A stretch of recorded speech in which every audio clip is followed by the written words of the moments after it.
All right, YouTube is now live.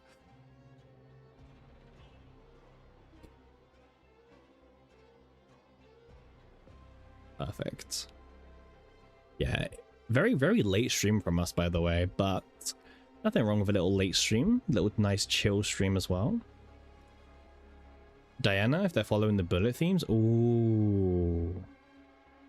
That's a good theory, right?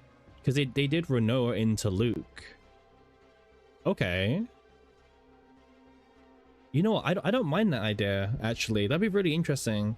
I don't think she really needs it, mind you. I feel like we could... I don't know. I think some people think it's going to be Kayron. I mean, if it's Kayron, then I can't do it. If it's Kayron or Magna, then I can't do the boosted character thing. Yeah, I wonder if they'll ever do like support characters like Orlea, right? Like, because like what super drafted bonus could you give Orlea for her to work a bit better, right? Like, do you try and make her a DPS? Do you try to improve her as a supporter? Like, I don't know what they do, right? I guess same as Kalipe, who's like a Kalipe and Magna. I mean, Magna's really easy, actually. I feel like Magna's changes would just be like, deal more counterattack damage, you know? Like, I feel like Magna's change would be very simple. Kalipe's change would probably be like, I don't know, also very easy. So yeah. Let me close some stuff down. I mean, I guess we'll see, right? We will see what they cook for later, so. But yeah, rank 2. Rank 2 is kind of exciting. I didn't think we were going to reach it. I mean, I know we have maxed out partner, but I'll be honest with you, I don't grind as much as Eiko or Horror does, so I was a little bit reserved. A little bit, but all seems to be good at least. Wait, let me check my sound for you. Okay, this should be fine as long as we're not playing a character who has like loud animations, right? Make sure you do your policies as well as always. But yeah, for those who don't know what monthly reset means in this game, it just means more free summons, by the way. Like, I don't know, monthly resets in this game are kind of weird. I can show you why.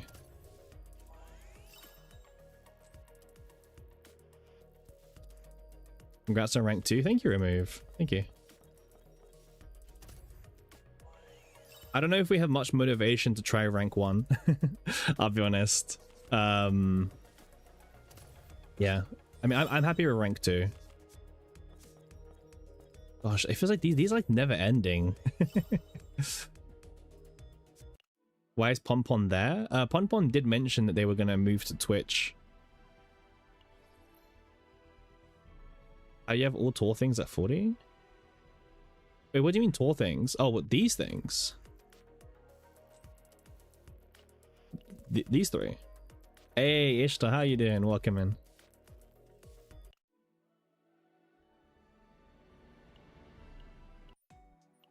It's monthly reset, which is one of my favorite times in any gacha game. Winnek is there. Yeah, Winnek and Ponpon swapped places. They have swapped completely. I'm gonna miss you, Remu. Does anyone actually read these, by the way? I've never read a single one of these before, by the way. I don't know if anyone else has. I just skip them every single time.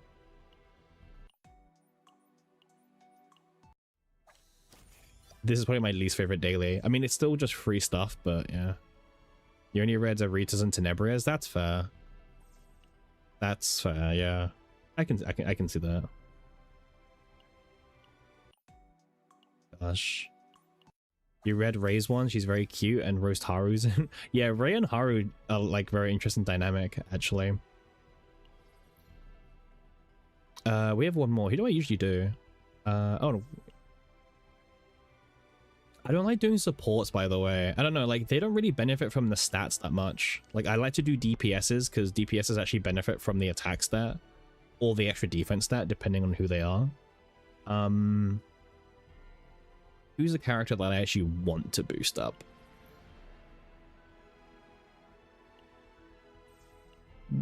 Let's do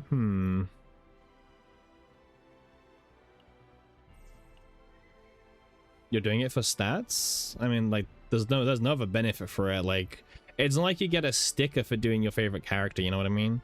Like getting into 40, so might as well do it for stats. We're optimizing even the visual aspects. Yeah, I only do characters that like actually benefit. Like, look at my Typhera. Typhera is like level 19. Like, I stopped here. You're doing it for the favorite units. I don't have this many favorite units, I'll be honest with you.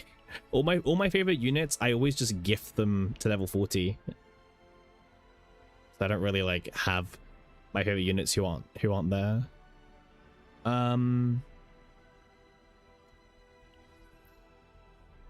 Let's do Yuki. Yuki's been like a fun unit to use recently.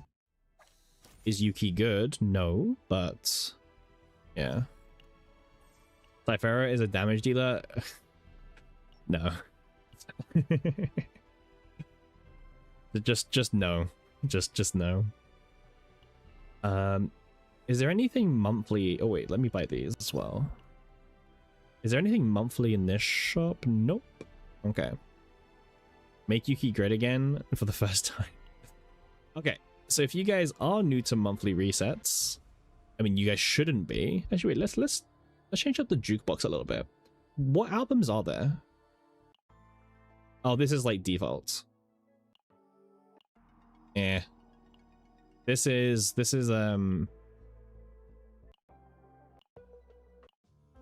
oh, this is the city, right?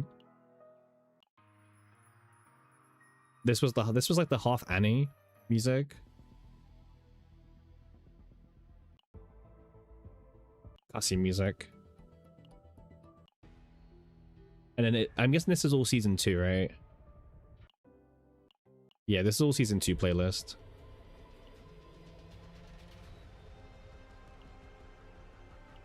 And then this is season 3? No, this is general. This is general.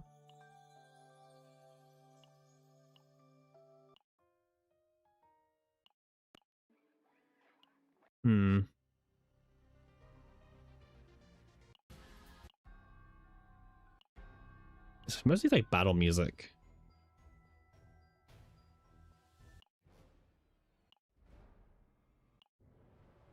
Oh, this is season 2.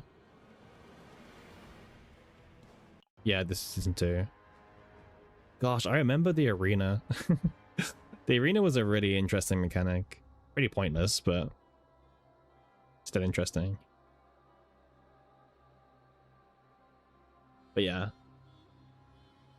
Okay, so monthly reset literally just means if you guys go to some of these shops down here, there is now 5 free pools waiting for you here. There we go. And also, if you guys go to the Traveler shop, there's also 5 more pools. And then we can also buy out all these stones as well. I mean, this just saves me a little bit of stamina. Does he know we'll never hear the music he's playing with jukebox?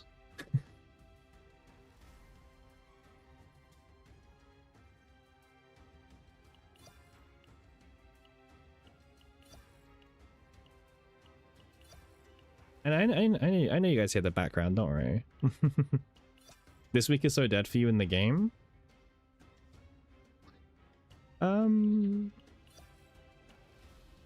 Fair. I think that's fair. That's like a fair take. Yeah, let's even buy those. We could also buy more units if we wanted to. And that's it. If you're a spender, of course, Don't forget that your monthly packs also reset now, by the way. So if you are a bit of a swiper, some of these monthly packs are now all yours again to access and take advantage of. So enjoy.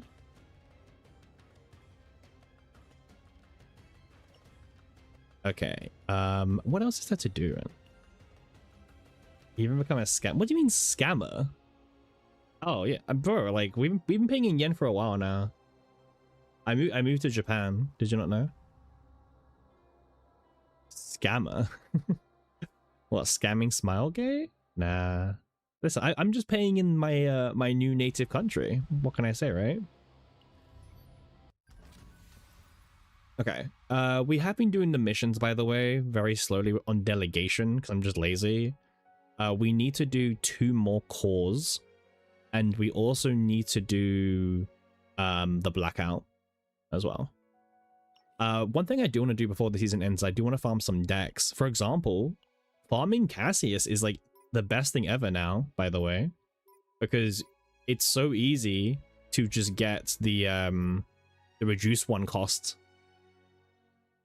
Unfortunately, in this run, I did miss the dupe event, but yeah, it's actually so much easier. Like, you can just target farm this crap nowadays. You don't even need to like use black mass. It's super cool. Yeah, definitely. Like this is definitely the best time to target farm like some of the divine builds that you've maybe been holding off on because maybe it was really expensive. Devil dice is more than fine. I don't care about the dice trick build. It's like super draw negative. So I mean, if you want more morale, obviously dice trick is the best one, but who cares, right?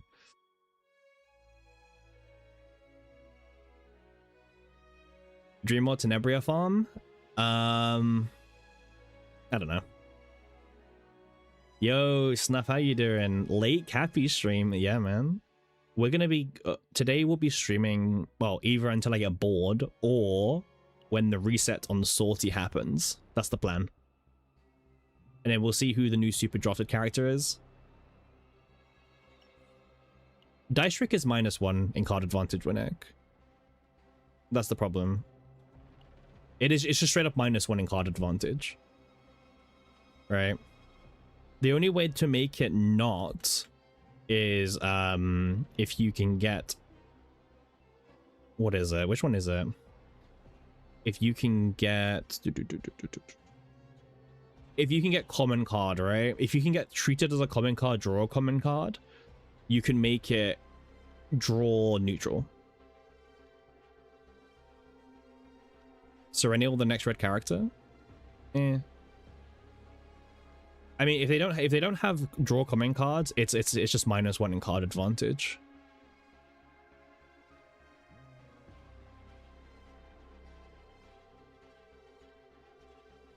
That's not neutral, Renek. 3 dice tricks is not neutral. That's not how it works. You play a card, like you're thinking of because of the quest, right? That's what you're thinking of. But you don't always chain it. Like, you might just draw your 2 dice tricks in your hand and you don't have any way to proc the quest, right? But then one of the best things about Cassius is how the quest becomes draw positive. Like, so the Cassius build, no, the overall Cassius build is draw neutral. That's what you're saying. But I'm saying by itself, at least Devil Dice is draw neutral, Dice Trick is not. But then the Devil Dice build of Cassius is overall draw positive. And for some characters, you'd rather have the draw positive build. But yeah, if you're doing that build, like if we're talking about the overall build, it's draw neutral. Yeah. The overall build, of course. Right? If Serennial's the next red character, I would be so down for that, by the way. But I don't think they'll do it. I don't think they'll do it. Maybe I'm wrong, but nah, they wouldn't do it, right? They wouldn't do it.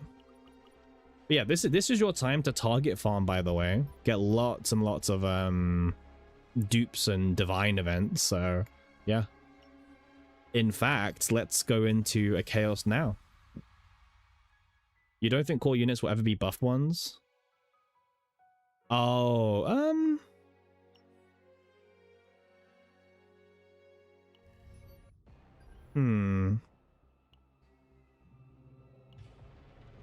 So who we had, right? I mean, I could see them giving Rin a buff Winnek personally. Like, I could see Rin getting a super boost personally. Why is, by the way, why is Rin a core unit alongside 9 Serenio and Heidi and Tenebria? Does anyone know why the game counts Rin as a core unit compared to attack? Like, what's the design philosophy?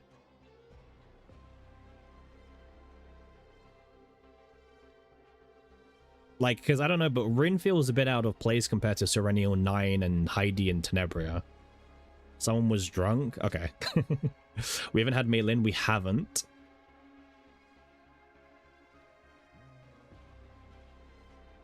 You think attack, offensive, support? Maybe, yeah.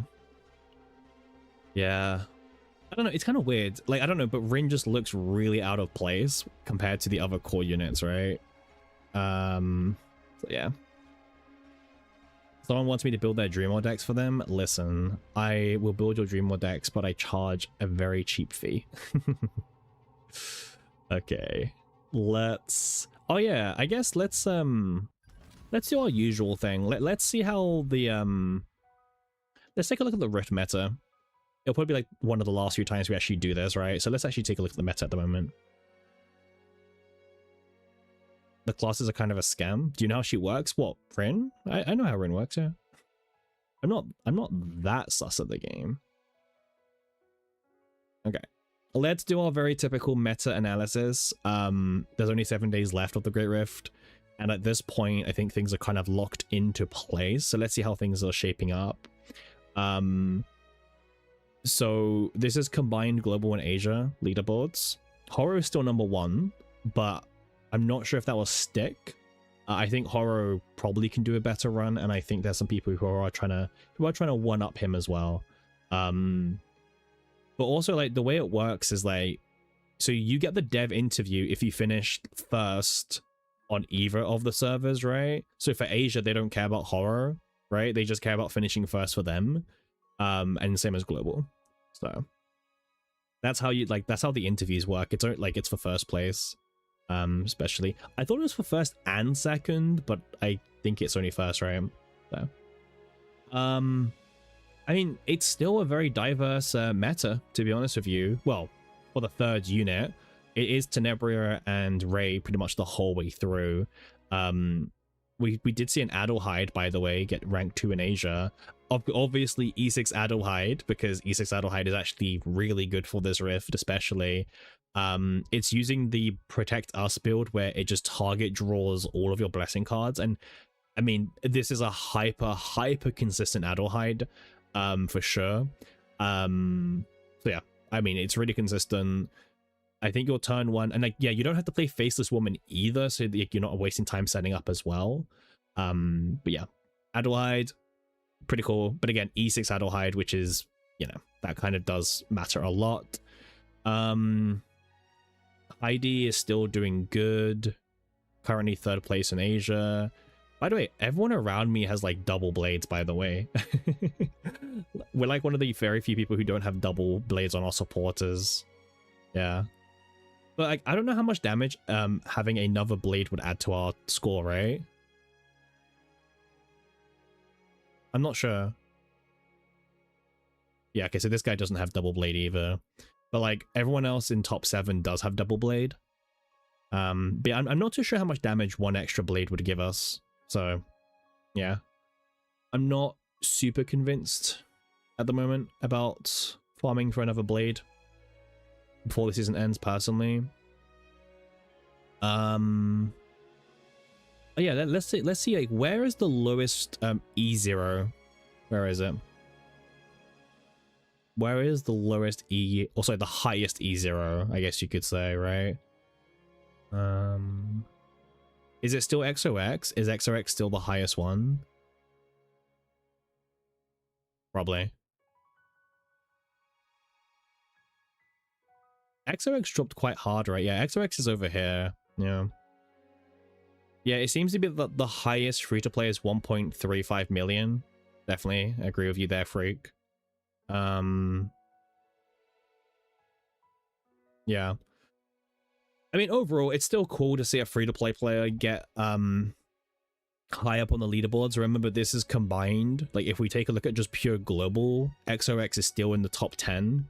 So there you go. Even with a pay-to-win Rift, more than usual, you're still seeing free-to-plays in top 6.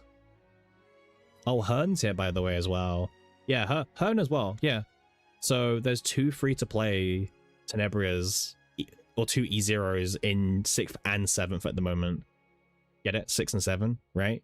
Get it? You know? 6, 7. But yeah. So Tenebria E0 is actually doing really good at the moment. So credit to them, by the way. Credit to them for like actually trying to make this work and make it cook. Also, by the way, Hearn's build is really funky. They didn't have Sylvia, so they weren't able to use Faceless Woman. So they've like just cooked this like crazy ass build with like personas on everyone. And then you have this engraving, the one that says when a Quietus card is discarded through an ability, draw 1. Right? They have this on Heidi, and they have one on they have one on Ray as well, which is kind of funny. So yeah, they cooked really hard. No Sylvia needed for Heidi to work here either, which is really funny. But yeah, credit to them. This is a really cool build. The Tenebria using Obsidian Sword is really sad. Like, this should probably just be RFS, right? I don't know why they didn't change it to RFS, but it's alright. What is the Tenebria weapon? Yeah, I don't know what happened here. Yeah, you can get it on the cores as well. Maybe they didn't know that it's actually a good weapon. But yeah, this is really good build. Only 1 blade. Yeah, I love seeing builds like this, by the way, because it means the person actually cooked the right build and everything, and yeah, it's super cool. Super, super cool. Bro said, fuck it, farming's for the week. No. Bro farmed, by the way. Like, trust me, to get this build, like, bro farmed. I guess he just got, I don't know, maybe he just was like, you know what, it's not worth it. But yeah, so free to plays, you're definitely able to get top 10 even on this Rift. So yeah, that's cool. Obviously, if you have E6, you can just cheese your way higher up on the leaderboard. Yeah, I mean, you can see there's a lot of E6s who are quite low down, but they just don't care. You hit 1.3 million. Oh, are you on the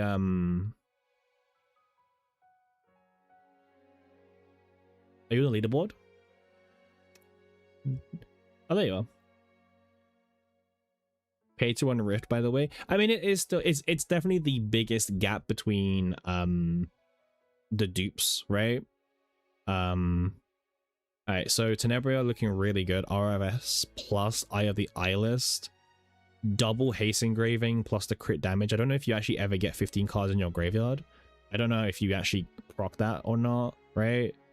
Because what? 1, maybe 2 sometimes, but 3, 4, 5, 6, 7, 8, 9, 10, 11, 12. So it is possible, but it's like kind of janky to get the 15 in there, but you can do it. 1 AP. Yep. Yeah, this one's really, really good, by the way. Like, this adds a lot of damage, by the way. People who weren't doing this one are crazy. This one adds so much extra damage to your overall combo. 2 vulnerable. Yep. Heidi blade, haste. Oh yeah. So Dog, how was Treat as a common card for you? Because when I tested Heidi, she just wasn't as consistent as I would have liked, right? I feel like I would have had to do like multiple runs for Heidi to be consistent with this build. Like, she's good, but it feels like if you didn't get Hero to All early on, it was a bit you know?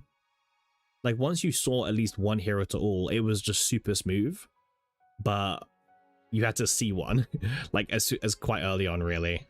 That was my biggest problem with Heidi. If you saw Hero to All, you were good, you were safe. But if you didn't get it early enough in the turn, you would either brick or not. It's actually decent, consistent. You just need Ray to carry a... Okay, yeah, because you need to play 3 Faceless, right? For this build, ideally. Yeah, I mean, obviously it's not as good, it's not as consistent as the Naja deck. Obviously, that deck is... The Naja deck is probably just the most consistent besides E6 Adelheid, I would imagine. But this seemed, yeah, this seemed good to me. Like, I was doing this build, right? I was also going for this. But then I played it and I was like, it's not the most consistent, but it's like, it's definitely high up there, right? It's definitely high up there. Yeah, no, good build. You're cooked. Also, I can see that you got Sphere on Ray, Cthulhu Sphere. So your turn 1 is a bit more stronger.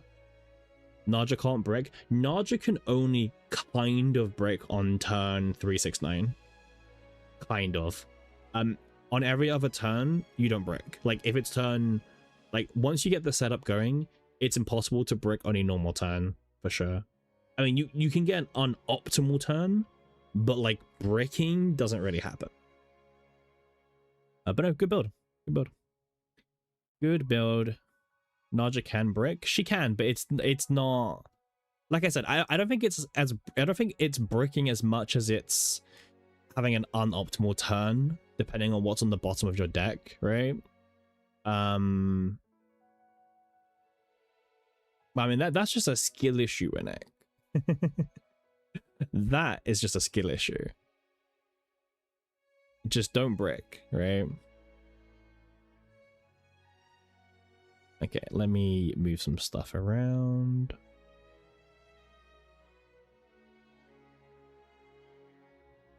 But when Ek not going full Snake Eyes, Fiendsmith combo in 1 turn is bricking. True.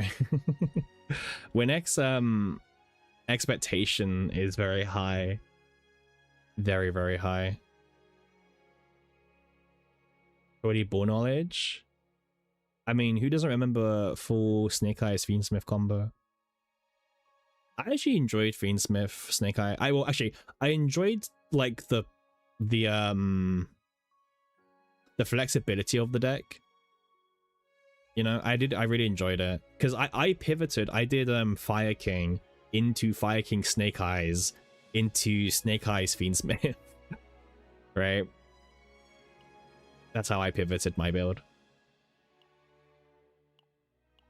All right, let's do a delegation over here.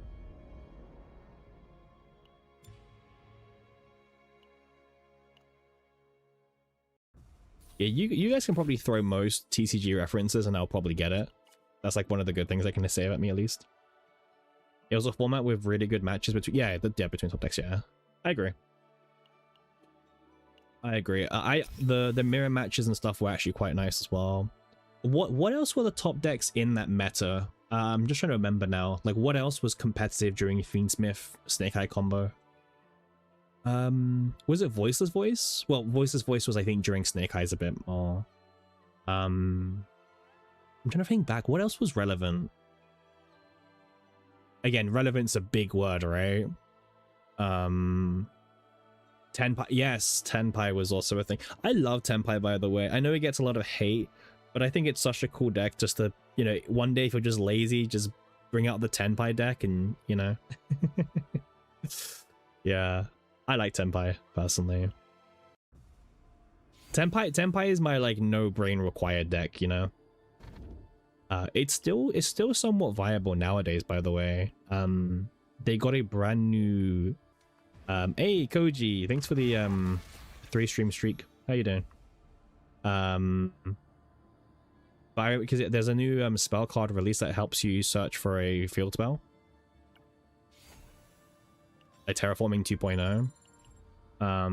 It's like the new Rainbow Bridge or whatever it is. So Tenpai is in a pretty good position, I would say. There we go. I mean, it's not like Tenpai is not a meta deck, don't get me wrong. Tenpai is very far from being a meta deck. It's more like a rogue deck at best. Maybe even below rogue deck, but yeah. Yeah, Pot of Sloth is a thing.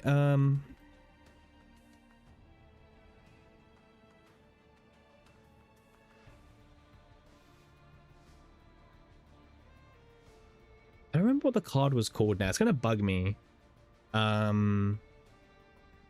Oh.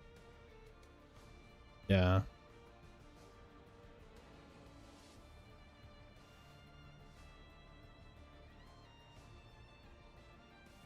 It's this one. I'll pull up in stream.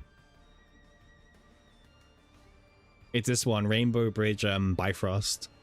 You just have to banish 3 level 10 monsters, which include a light synchro, and then you get to add any field spell from your deck to your hand. Just any. So you can just play like, I don't know, you can play like, there's a lot of level 10 light synchros that you can just put into the extra deck.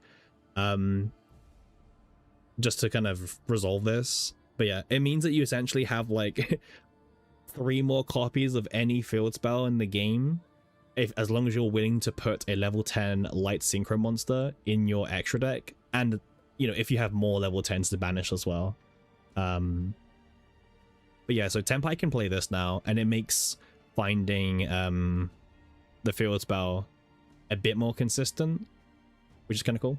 But obviously you still have all the problem with, you know, Tenpai is like quite aggressively limited still at the moment, which is kind of a shame.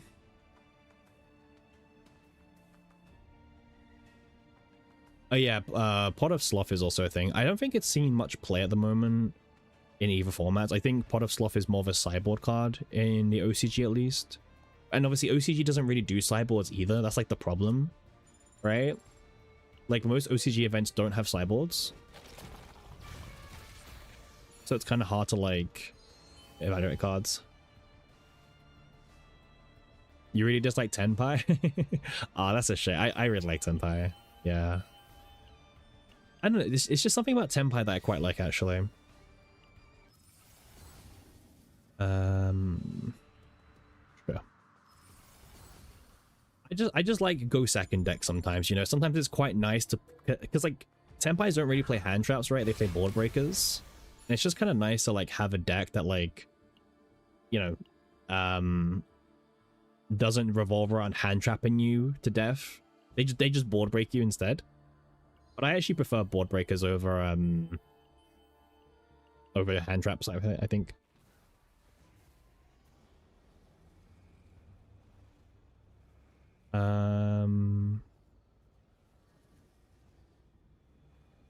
Hey, how you doing, Dis? How you doing? Welcome in. Is this like a Mika angle? Do we pivot into Mika? We're just spending our delegates at the moment. That's what we're doing. Do we pivot into like a morale Mika deck? Did I see the new Mirror Force? I did not. What's it called?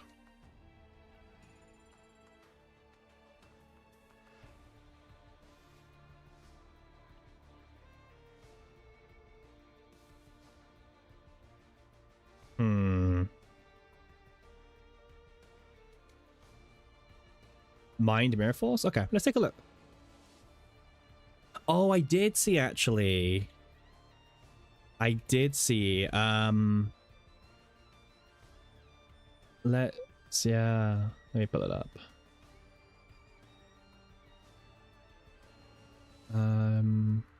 It's like a Yu-Gi-Oh stream now, right? This one, right? Yeah, this one's super cool with like the tune art, tunes in the artwork. What is it? So if the opponent controls 5 or more face-up cards, its activation effect can't be negated. You can also activate it the turn it was set. At any one of the following timings, negate the effects of as many face-up cards your opponent controls as possible, and if you do, destroy them. Also, your monsters cannot attack directly until the end of the turn after this card resolves. When the monster your opponent controls with the highest attack declares an attack, when your opponent activates a monster effect that would destroy a card on the field, or when the opponent activates a monster effect in the hand or field during your turn specifically. Yeah, it's kind of cool. It's kind of cool. It's definitely not like broken, right? Because, you know, sometimes none of these ever happen. Right? But obviously the last one's probably the most relevant one, like during your turn, right? It's a good board breaker. Really good board breaker, mind you. Yeah. It's like stronger evenly. Yeah. Yeah, it's a really strong board breaker for sure. No, I like it. Mind you, the current meta is a bit suspect at the moment, right? With tunes and everything. Tunes being a top tier deck is a bit scary, man. Especially because like tunes are never doing anything fair. You know, if a tune is like top tier, it's never doing anything fair. If you go for Mika, do you go for 4 copies of Divine or a Persona? I think you go for Persona. I think we go for Persona. You stop playing? Yeah, that's fair. You hope they don't got cool tune in the TCG? I think they will, unfortunately. It's the whole Konami approach, right? Of hey, next we gotta sell the next new thing, right? Let's do this in case we get the engraving guy.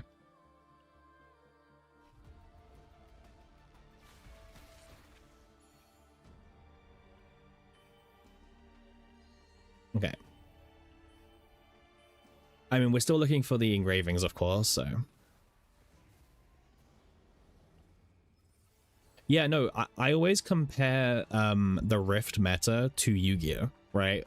Because it's always like there will be a new meta and they will force the meta to happen, you know what I mean? Like, if Smilegate wants to sell the next unit, they will sell the next unit.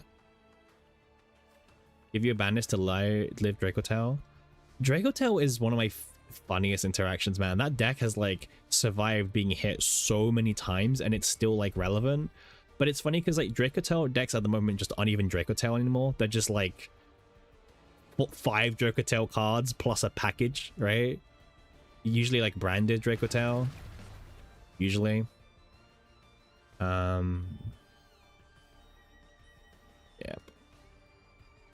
But no, I think the Great Rift is very comparable. Like the way I see it is the Great Rift is like a TCG tournament, right?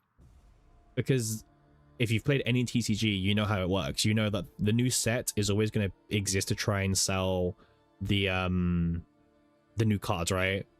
So that's how I see Great Rift. Whenever I play Great Rift, I'm doing it knowing that like the company wants to sell the new product, right? You still think Tier Elements is the funniest example of a deck surviving past its prime? Oh my god, yeah. Like Tier Elements nowadays is like the amount of non-tier cards actually is in the deck is insane. Yeah. It's always really funny to me in Yu-Gi-Oh where like a deck gets hit so bad to the point where like it's like just one-offs now at this point because of all the limitations and bans, but the deck is still somewhat relevant. Let's do Divine on tactical analysis. Ideally the upgrade version. Yeah. Malice is going that path as well. Yeah, Malice is going down that path as well. Yeah. Some card being released that interacts with the graveyard suddenly being appropriate. Yeah. It's actually really funny. It's actually really, really funny when you think about it.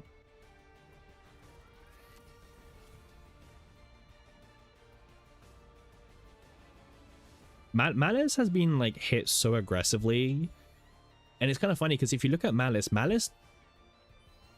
compared to all the other top decks, Malice does not have the level of tops, you know? Malice just really underperformed during its peak. You blame Josh Smith. Joshua Smith. Yeah, Schmidt.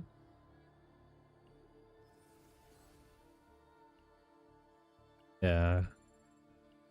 But yeah, Malice really underperformed during its peak, but the deck was always insane. There was a non-banlist tournament in China, I want to say it was, and like Malice just sweeps everything, like even tier, because it used to be that in a no banlist tournament, tier was always the best deck, but in the China event, Malice was just insane. Like no banlist Malice was just ridiculous. Malice felt extremely strong, but also hard. Yeah. I mean, one of the strongest things about Malice was that you could play D-Shifter and it didn't like hurt you much, right? Because if any deck can play D-Shift, well, if in Malice it benefited you, right? You actually got the plus of playing D-Shift, which is insane. Yeah, Lancia was unfortunately a thing. Like, everyone was 3 Lancia, but then at the same time as Malice, you got to play D-Shifter. So it's kind of awkward. Very awkward, at least. We already have one. That's fine.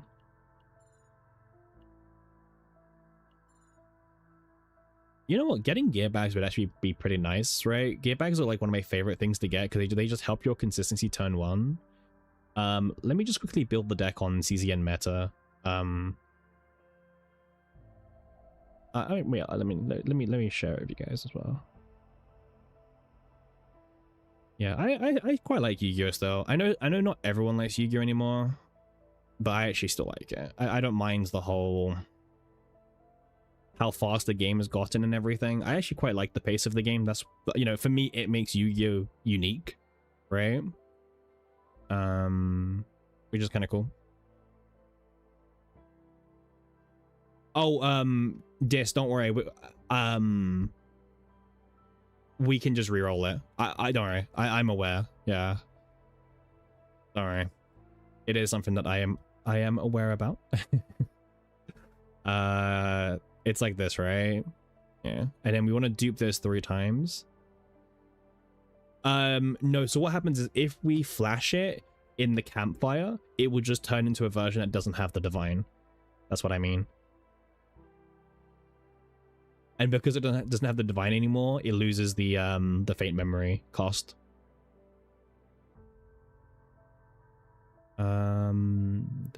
Action count, assuming we can get the persona, of course. There we go. Okay, and then I mean, you play the upgrades tactical analysis. Do you play Deluge? Do you just keep Deluge in as like your, you know, you have to play it, but then like it's your one and done thing? Because like you can't really play any other exhaust, right?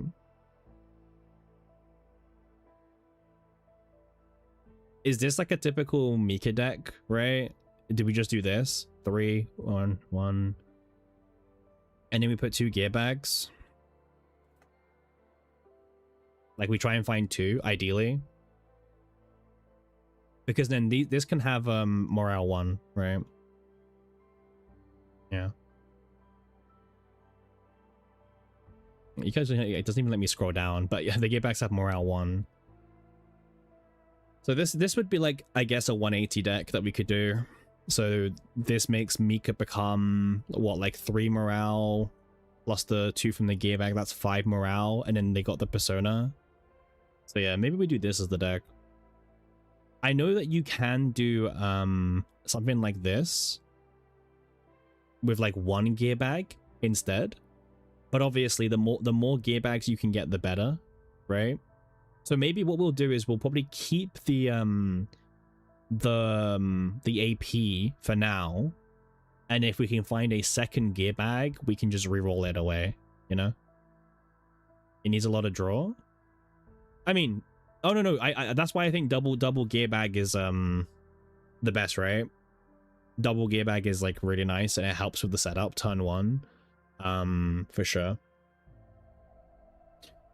Yeah. Also, if you really want to, you could probably put Mika and Yuri as well, just to draw 2 for free as well. So, but yeah. Do we think the gear bag build is good? Because I think the gear bag build is the best build, really. Because after turn 1, Mika is pretty much a 1-card deck, right? Because these will all just cycle draw and also give us AP at the same time, for the persona. I always value turn 1. I always value turn 1 for sure. All right, let's do that build. Let's do the build. Well, let's try and make the build work, right? So I definitely want to pick up the gear bag. That is definitely locked in.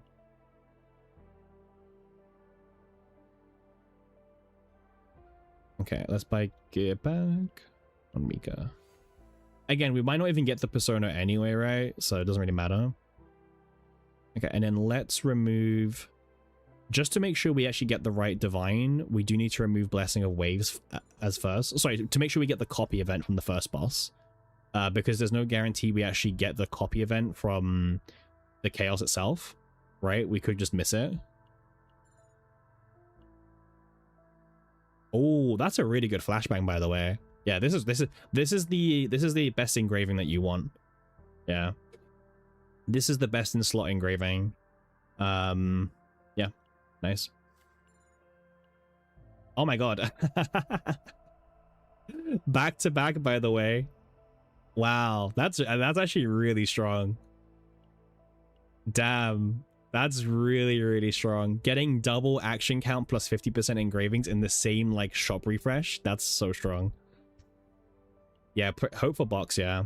But like the good thing is, even if we don't get box on her, we can always play the other thing. Fuck Clover. Yeah, obviously if we could fit Clover, you know, we would have, but we're not, you know, we're not farming that planet, unfortunately, so it's fine. It's fine. It's fine. Whale luck? What do you... Stop with this like slander. What do you mean whale luck?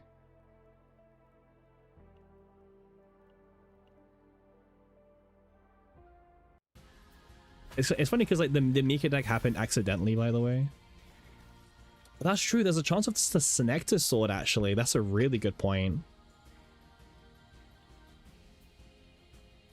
Okay, there we go. Okay, by the way, that's why we don't claim epiphanies first, okay? That's why we always go for duplicates first. Okay? This right here is the exact reason.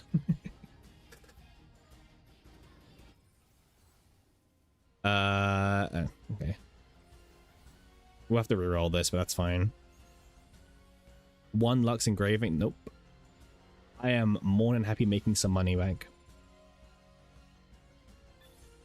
Okay, so now we need to pray that we get the core of Discord, because that's the whole reason we're trying to actually do this for the mission. Did I get the dupe? Yeah, I did. Oh, I can't even show you. Yeah, we got the dupe. But we are quite behind on the engravings, unfortunately. Nice. Delegation completely misses the core of Discord. Oh, I love delegation. There we go. There's one of them. Nice. Huge.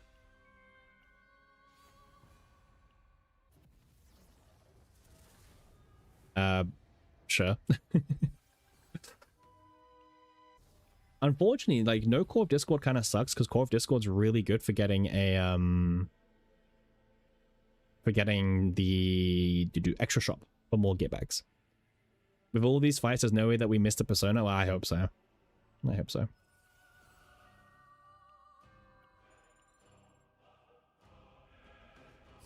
If we can get the Senectus blade, I mean, that'll make this even better. Damn, just non-stop divines today.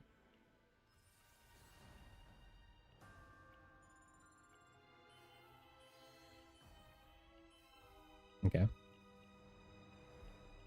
It's just back to back to back divines. Wait, so how many persona events do we have left? We have 3 chances.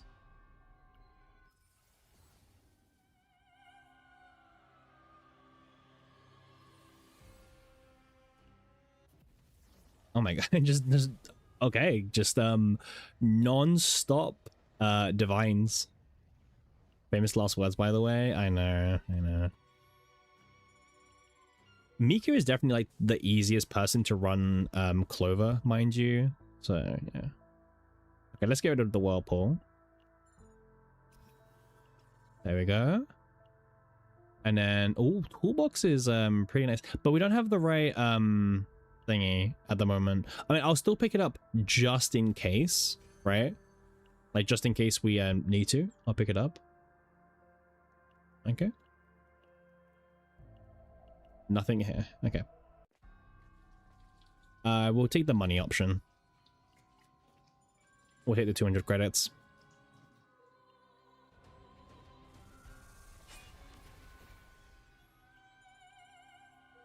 Okay, shop time. Let's refresh through the shop. Haste cards. I mean, we don't really need the accessory at this point, so We're looking for gear bags, and we're looking for another good engraving. Yep, nothing really there, unfortunately. Okay, we can finally remove the water barrier as well.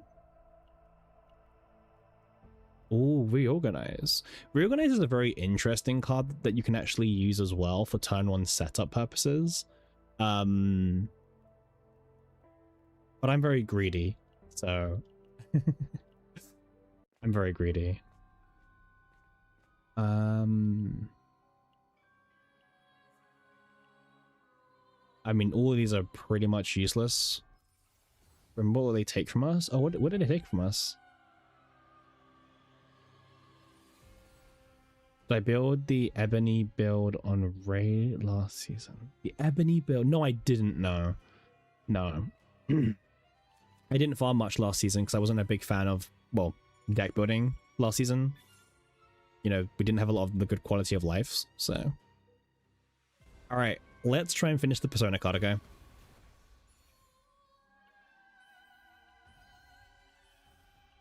Nope. We don't need this either. We can just sell this. Okay, there's the Deluge. We got it. I was kind of hoping that it would maybe show up at the end and we could maybe leave the run earlier, but it's okay. Let's try and dupe the third source of water. There we go. So this is the final source of water dupe that we can do, by the way. So now it doesn't even matter. We can actually lose on the final boss and we're fine. Oh, we've got one more chance. Oof. We have one more chance to fix the Persona. This build is actually really good as well, so it'd be a shame if we aren't able to build it. I'll take the money. All right, let's go. This is the final chance.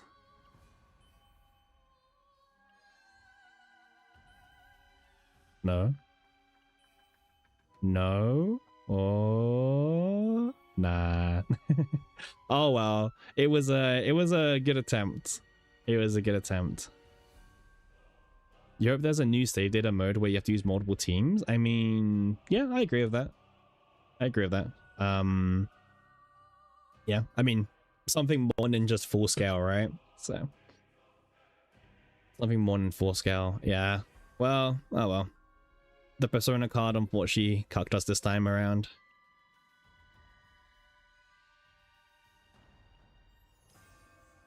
Yeah. Retain for the eye. Yeah, true, for the eye build, right? Yeah. I swear, if we get gear shop in this, sorry, gear bag in this shop, I'm gonna be like so annoyed. Well, at least we didn't see Senectus either, by the way. So it wasn't like it was the god run. Yeah. Yeah, we didn't even find another gear bag at the end anyway, so. Oh, worries, no worries. Yeah. Alright, well, I can actually just leave this run because we didn't even get the core of Discord, which is what we're looking for, so. Time to leave. I mean, that build was, like, promising, you know? I'm not gonna keep it.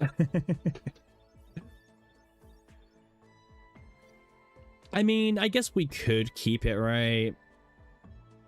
I don't know. It's like, it's fine to keep. Do I care about the build? Let me take a look again. Do I care about it on Mika? Like, do I have something else I can just use? I mean, this is Beryl, by the way. This is Beryl Mika. I've got the OG one. This is Stress, by the way. This was really good for Golden Mane. When he was hitting really hard and stressing people out, because I was able to use this Mika and never go into stress. Stress didn't exist. That was a really funny Great Rift. Yeah, this is... Oh yeah, I built this exhaust 3 build as well.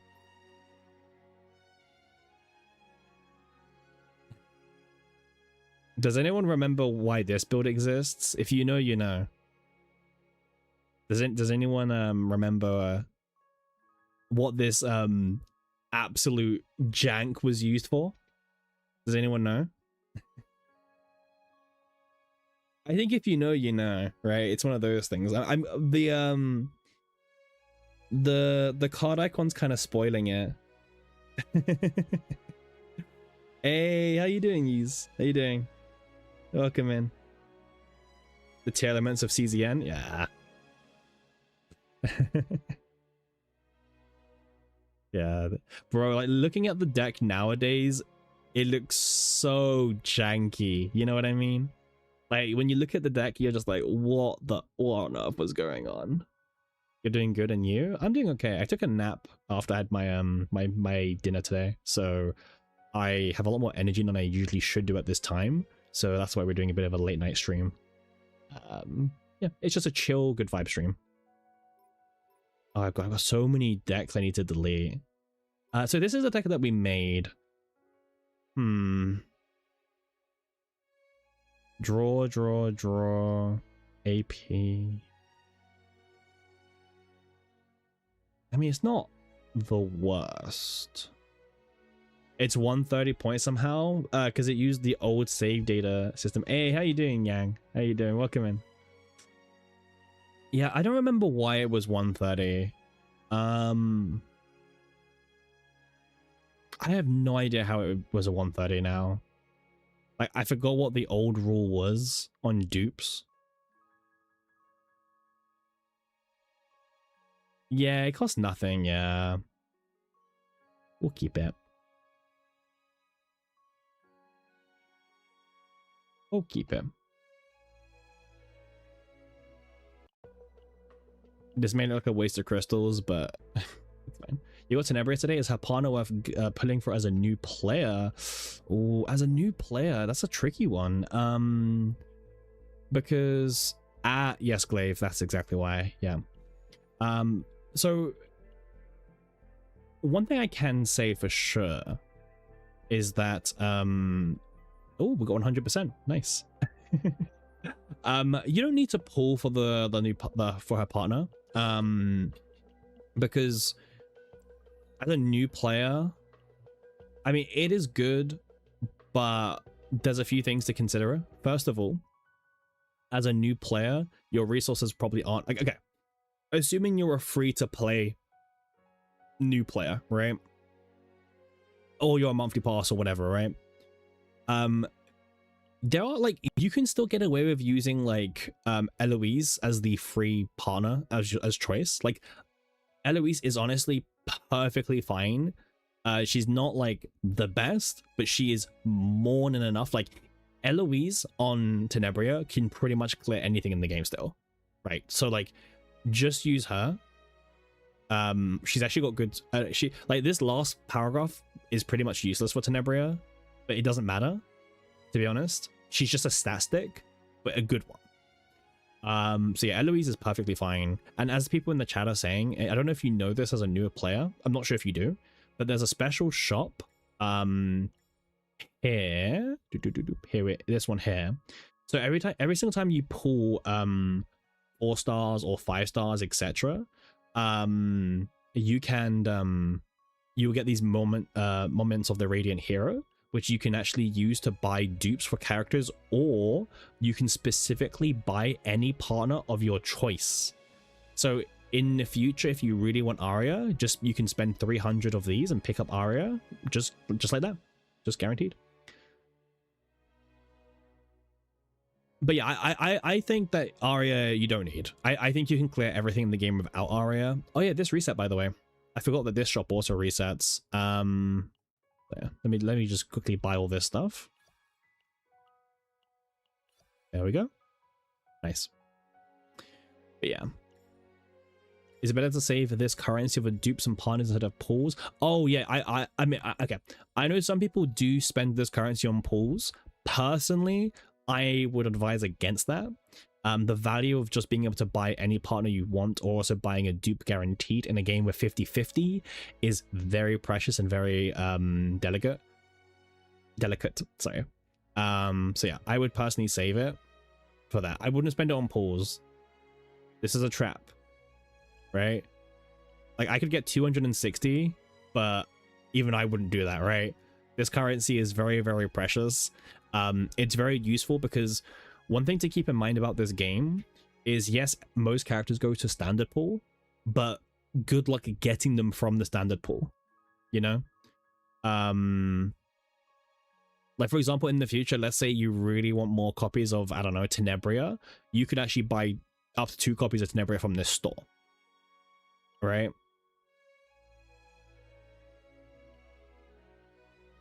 Seasonal characters can only be obtained while their banner is live from here, unfortunately. So, for example, I don't have maxed out Serenial, but even Serenial's not going to show up here because her banner's not live, unfortunately. Yeah, same for partners, yeah. Seasonal characters, they will only show up in this shop when their banner is live. Yeah. You have survivability issues. Are you using Mika? Mika is like basic surviving healer 101. The one thing that you might not have, by the way, as a new player, right, let me just check something. Who's on the rate up? Oh, I mean, Mika is on rate up because as a new player, something that you might find quite comfy. Oh, Mika's really strong, by the way. I mean, if you get Mika's E2 as well, whenever she takes any stress, she will instantly heal your team for 200% healing. Just straight up, just free healing. And this free healing is really strong. You got her E6. I mean, her E2 is super, super, super convenient.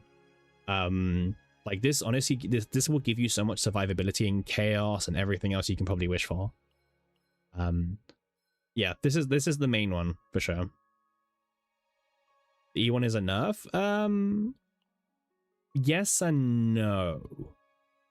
Overall, you would much rather this doesn't have initiation, but it's fine. Like it's I wouldn't leave it just for the sake of that, you know what I mean? Like, yeah, it's fine.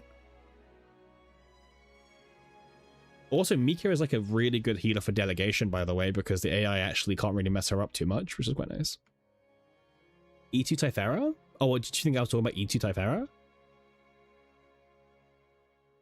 Because we weren't even talking about Typhara, really. Unless you mean she's really good for healing, but I'm going to assume a new player doesn't have E2 Typhara.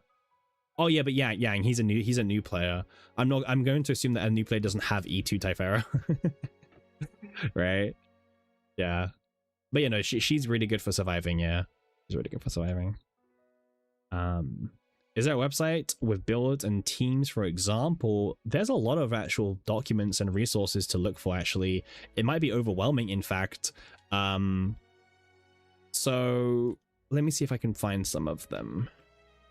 I know Cosmic did one, but I don't have it pinned, and it's like impossible to find, actually. You can use Pridwin as well. Pridwin's fine. 1 second, I will happily showcase everything that you could look at on stream. So give me 2 seconds, and I will happily show you the resources that you could use. Oh, you might hear Cosmic for 2 seconds. To realize you have. There we go. Jump scare. Cosmic being on the stream.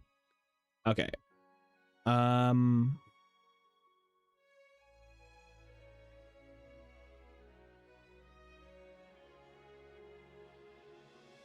Yeah, so, okay. I've got the 3 resources now pulled up, so let me just pivot my stream. Okay. So, Pridwin is pretty solid overall. People may crap on Pridwin, but Pridwin actually have some pretty decent builds. You can go on pretty much any character, and then you can go to like their deck and team section. And to be honest, I don't really have anything against their team section. It's actually like pretty simple for showing you very like basic deck summaries. And on Pridwin, they also tell you the best equipments that you can get. They give you an explanation about the deck if you really like that as well, just for a bit more understanding. They have a best synergy section, which is kind of whatever. And they also do have a gear section. So if you want to know what kind of memory fragments you should be using. So yeah, Pridwin is definitely probably the most clean of all the UIs, right? The interfaces. You got the worst emoji. So yeah, like Pridwin is very clean. I don't mind recommending Pridwin for new people because it's very clean, it's easy to use. Obviously I saw someone linked you to Sprout. Now Sprout is a bit more overwhelming for sure. It's very detailed but very overwhelming, right? Because you have so many so much information on characters. I mean, you have a whole at the bottom. I mean, I can't really pull up because this screen is so there's so much information on the screen here, right? But you can see at the bottom it has like every single character, and then on that page it has a lot of information about the character, their best builds, various deck examples, partner choices, you know, and all that kind of stuff. So very overwhelming but very useful resource. It is a little bit outdated as well, but yeah, Pridwin as the website I think is a really good website. If you prefer a website, then Pridwin is my recommendation. If you, however, you could build quick shell build for Veronica this Rift. You could, but there's not much reason to, unfortunately. Veronica is perfectly fine this Rift, but you really want units who go plus multiple advantage, right, in card equality. So like, for example, Heidi works because of the Faceless Woman stuff, so you'd want Faceless Woman on Veronica.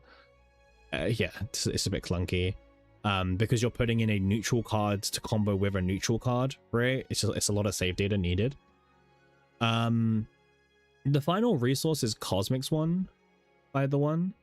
So Cosmic's one's kind of interesting. It's definitely it's like the new kid on the block. Very similar to Sprout's, I think. When I first looked at it, there was a few things that definitely could have been changed. I don't know if he's gone ahead and changed some of the stuff for now. Morale, draw one.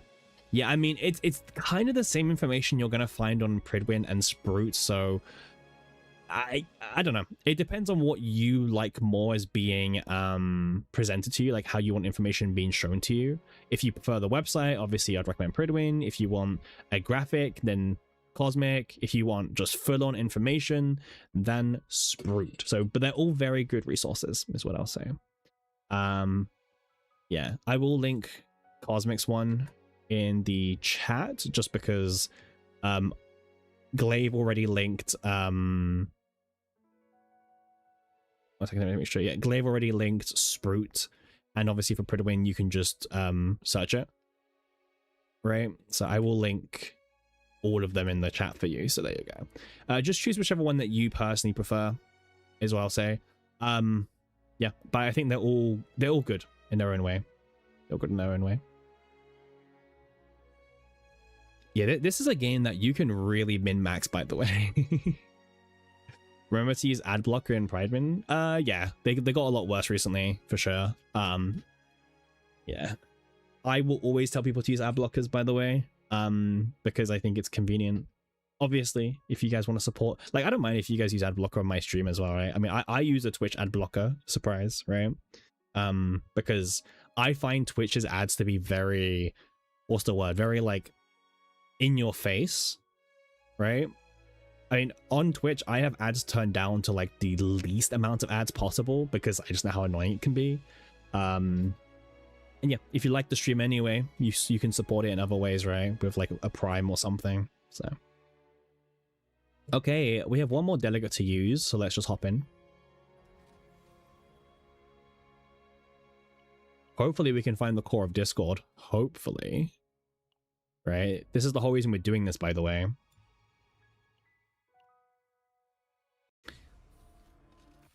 It's kind of funny. The whole reason why we're doing this is for the core of Discord, and like the delegate just avoids it.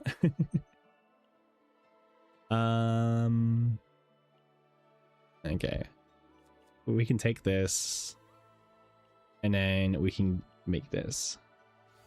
Yeah, delegate just because delegate will just always go for where the persona opportunities are, which is fine until you realize, like, wait a second, that's actually kind of annoyingly bad for you most of the time.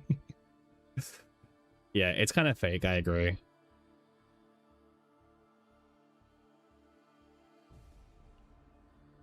Yeah, it's like fake for everything. But yeah, the one thing I'll say about CZN is CZN has a huge community of people who are just providing very informative content, right? Like, there is so much good content that you have access to. Oh yeah, did you guys see that there's a new live stream next week? In 6 days time, they're doing a new thing. Thanks for sharing Twitch ad blocker. Just download it. I mean, I always like, bro, I hate ads. And like, trust me, I get like 20 cents a stream on ads, so just, yeah. Just pop off, right? Ad blockers are like compulsory, it feels like nowadays.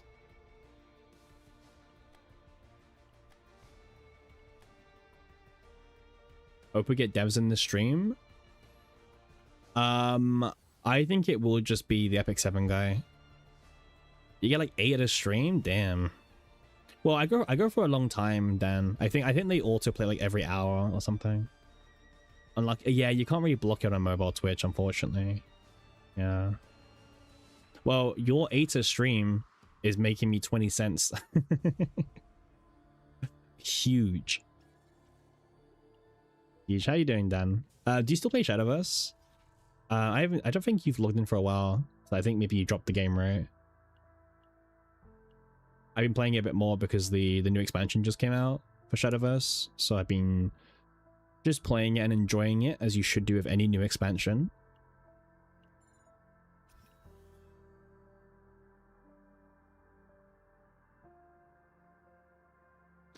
Yeah, I mean, Global definitely gets the least amount of effort put into it. That is like pretty much for sure. Like, no one can deny that. Unfortunately. But yeah. Oh, there we go. Let's got ourselves the Epiphany. All right, first chance. Let's see what we got. Apply combo to this card. Ooh. Combo is kind of a funny one. Combo is actually definitely a very funny one.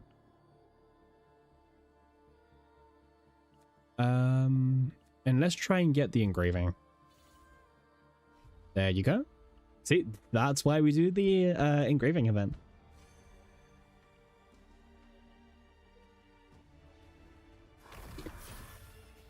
My card is like bad. Yeah. I mean, the actual card is not good, but the Divine's kind of funny. You dropped it in set 3? Damn, set 3. Set 3 was Heirs of the Omen, right? I mean, I took a break last expansion, personally. Like, I've taken a few breaks from the game, but I still really enjoy it. I think it's quite a fun game. It's definitely probably like one of the higher quality TCG simulators. We're talking about Shadowverse Worlds Beyond TCG. TCG on Steam. Most of the games I play are just TCGs, pretty much. That's like one thing you'll learn about me. I pretty much only play TCGs. I know, like, I mean, even this is a card game, right? It's a deck building game, but it's very similar still. You too? Yeah, I only play TCGs, really. But that kind of sucks.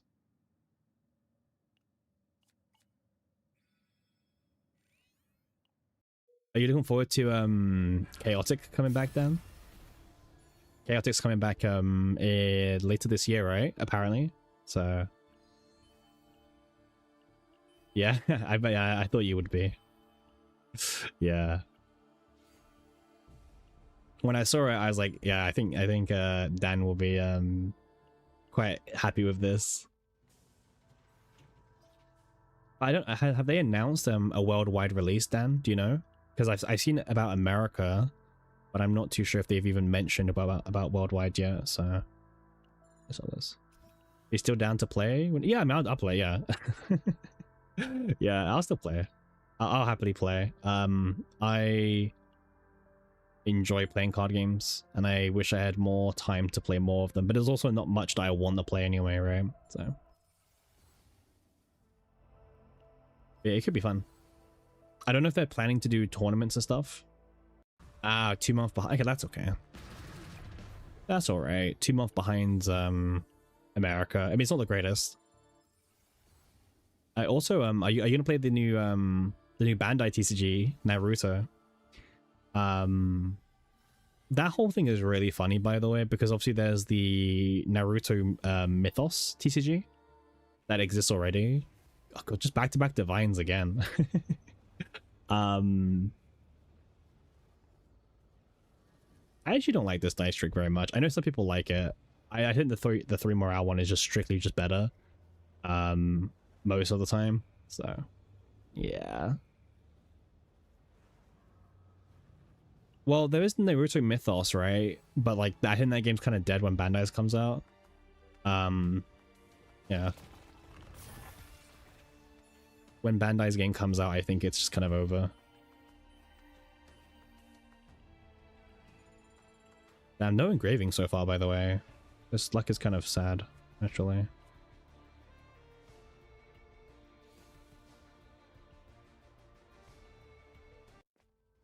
Alright, what can we do here? We can remove...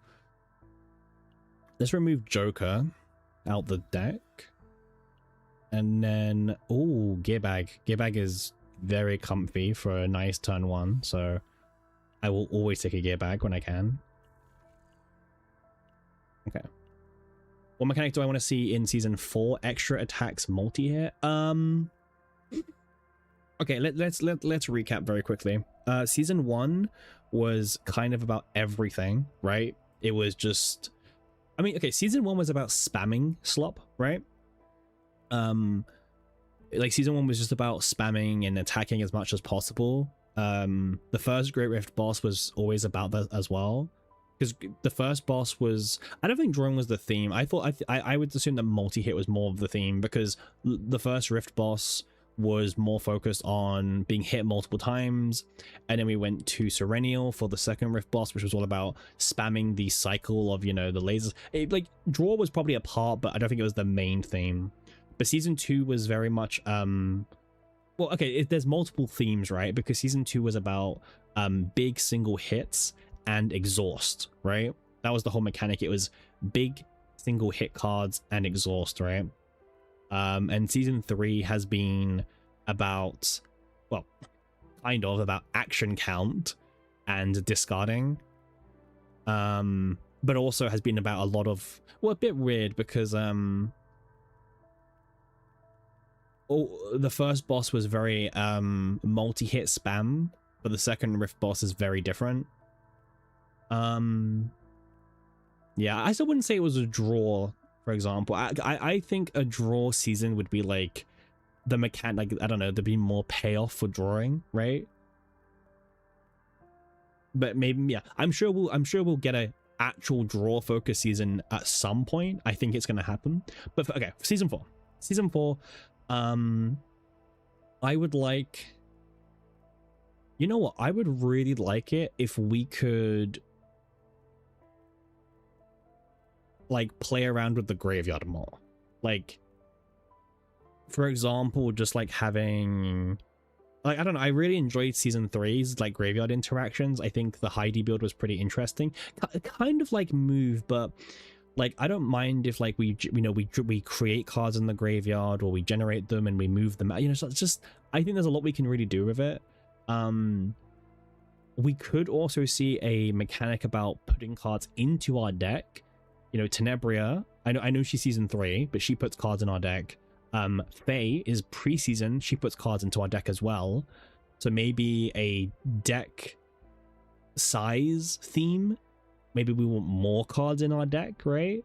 Or something like that. That'd be kind of interesting, very different. Yeah, there's a lot of things we could definitely do.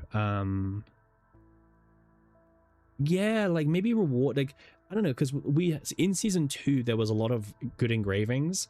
That was, yeah, Highlander would also be very interesting as well. I wouldn't mind seeing Highlander. You know, like there's I mean, Highlander's always a really cool mechanic. They could do a whole Highlander season. The problem with Highlander is you could argue that maybe, I mean, the copy events would be not optimal, but maybe that's a good thing, right? Like maybe we just have one season where you don't want to copy, but because you're not copying, it means you can buy so many more like neutral cards from the shop, right? But because it's Highlander, you want to buy with the one-offs, right? So like you put one reorganize, one gear bag, one rally, one this, and maybe that's a really cool way to make us use more neutral cards, right? You know, that could like really promote more neutral viability a little bit, because right now neutral cards just aren't, yeah, you're better off taking the copies, but if we had a Highlander season, that could be very interesting. Yeah, I think that's a really good idea, a Highlander season. I think maybe not yet. I feel like a Highlander season, I could see it happening, but I feel like they wouldn't do it just yet, right? And also, like, I don't like to say because the preseason character doesn't really matter much, but technically, if we're talking about Highlander, Faye does fill up your deck with the same named card, right? And recently they're trying to link the preseason character a little bit more in the season, so I don't think it's for season 4, but in the future I would love to see Highlander. Highlander would be a lot of fun, actually. A lot of fun for sure.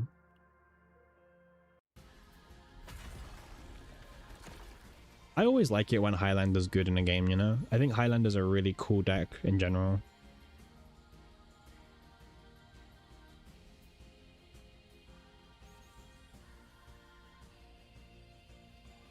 Yeah, I've always said that Highlander's really cool. We need a miracle. not a single engraving. Kind of rough.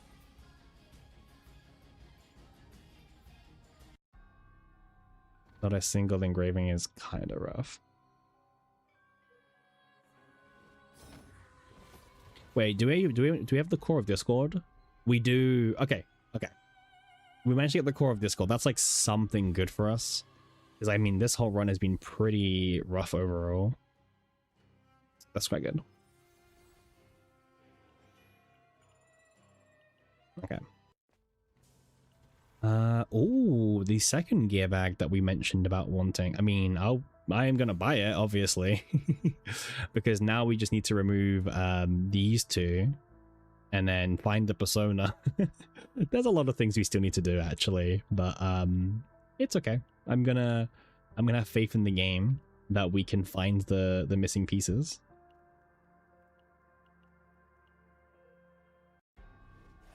Maybe this persona event will give me one.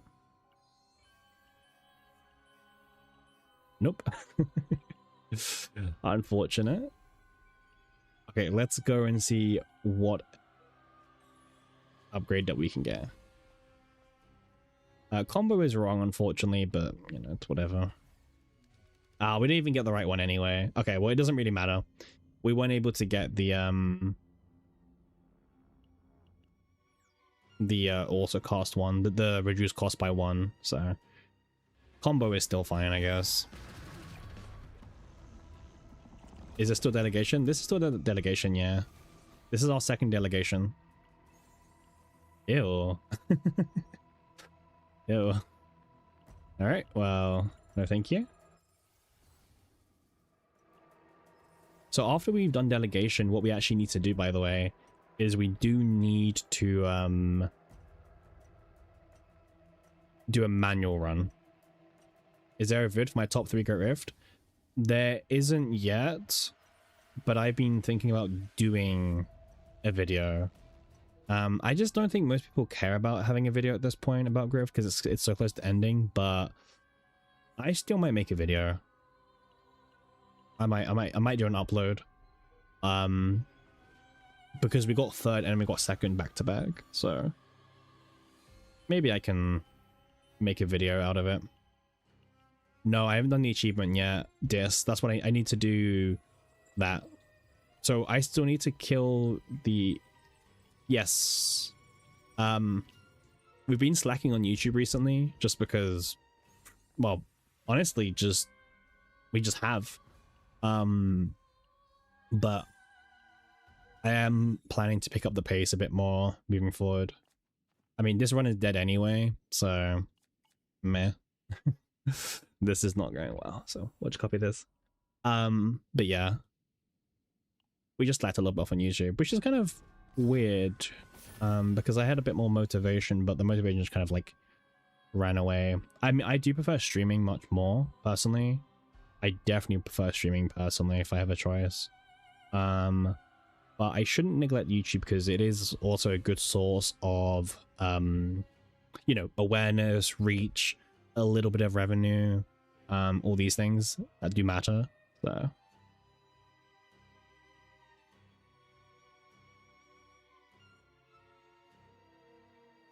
yeah. Yeah, maybe we'll do. Maybe I'll do a review tonight, actually. I don't know. Maybe tonight? I don't know. Tonight is a bit of a weird... Oh, there we go. There's one. I mean, we could also do a Rift run on stream, actually. And then... I'm happy to upload it, by the way. So, like, we could actually... After this run, or whatever, we could actually do a Rift run, and I can record it and just upload it onto the YouTube channel as well. Like, we could do that. That might work, actually. Oh, damn. Out of nowhere. Unfortunately, the Divine is combo, which is a little bit inconsistent, but... just a little bit. Oh, Dream Mod, by the way. Random Dream Mod. Do we even have it? Do we have... Okay, we have 3 Luxes at least. I was a bit concerned that we didn't have 3 Luxes, but we do.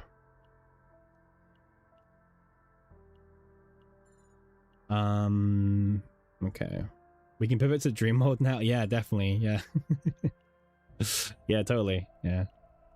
Yeah, you're totally correct. We can pivot to Dream Mode now.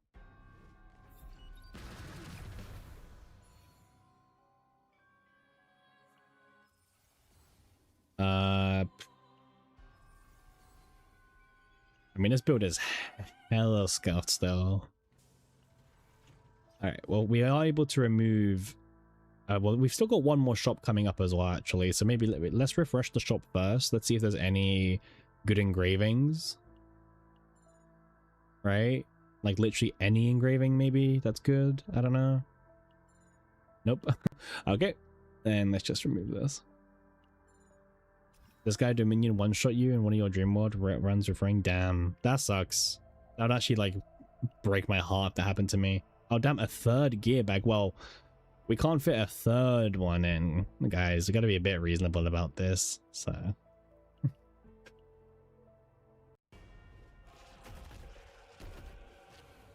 okay, there we go. Unfortunately, we only got 1 really good engraving, which is kind of sad. And let's go do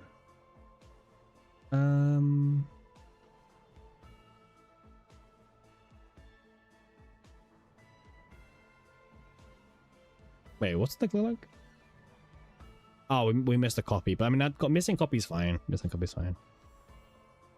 I mean, we could make this work. Obviously, we need to change the epiphany, but the actual build itself could work. Do you guys remember when the core of Discord was longer back in Season 1? In Season 1, you actually got 2 extra shops. That was super cool, by the way. Or was it 1 shop? I thought it was 2. Like, they changed it so it became 2 when Haku was released, right? Like, it was 1, but then they changed it when Haku came out. If I remember correctly.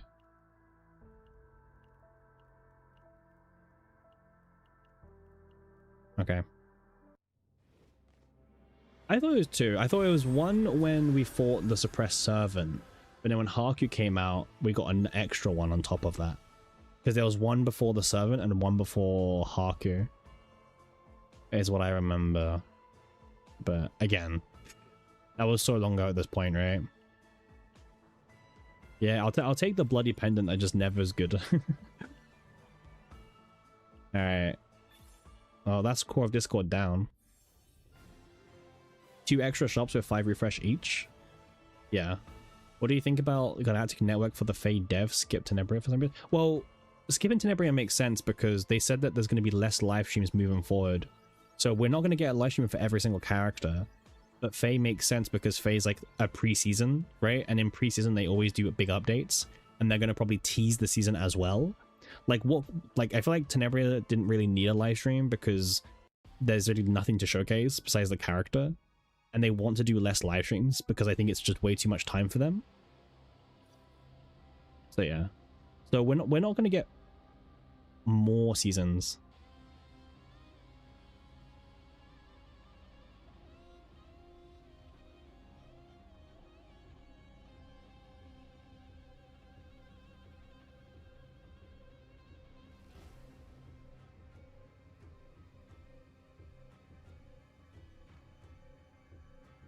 All right, should we do a rift run?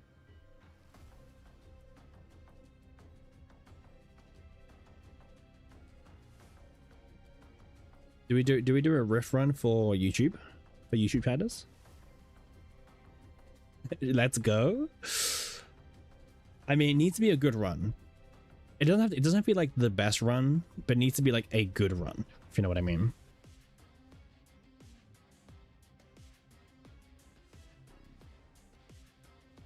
Wait, was this season 2's music? This sounds like a weird like remix. Like I remember like the desert thing in the background, but I don't remember like hearing the other instruments. I was like, what? This is season 2? Damn.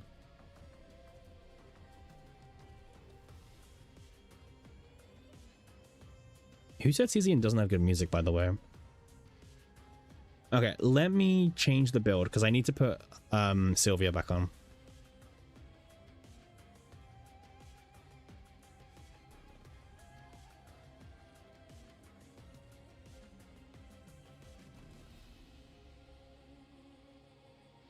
Why we put Sylvia? Because we need linked cards for Faceless Woman.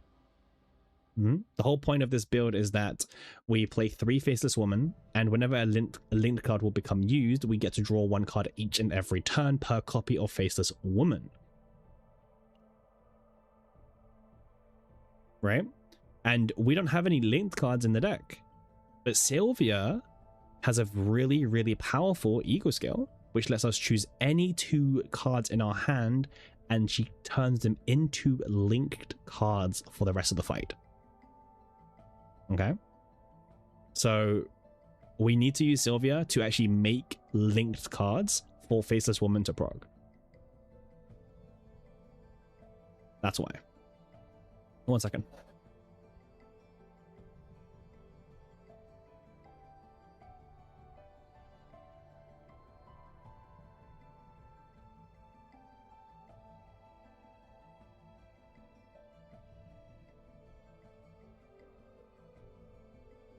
Does Tenebria stuck at 1.1 million?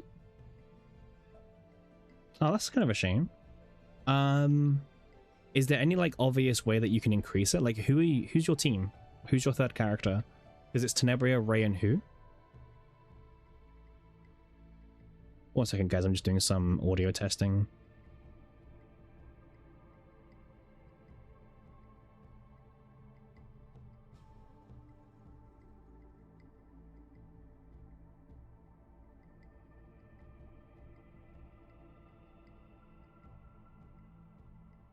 So just bear with me for a second.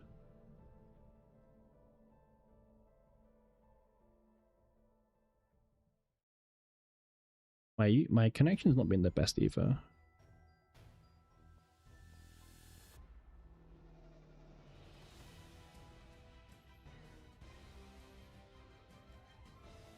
I don't remember half these soundtracks, by the way.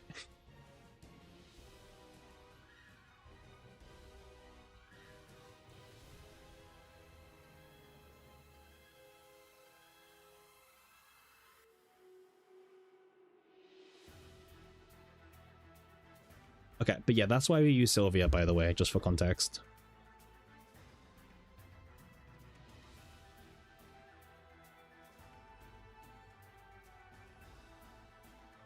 All right, I think we're ready to do an attempt at Great Rift.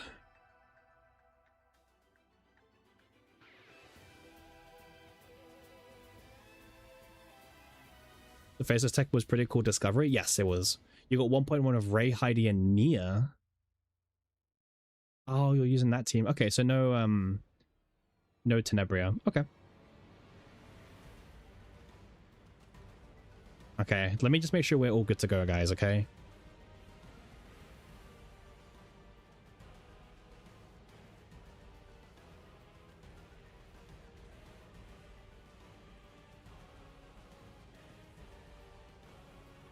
Okay.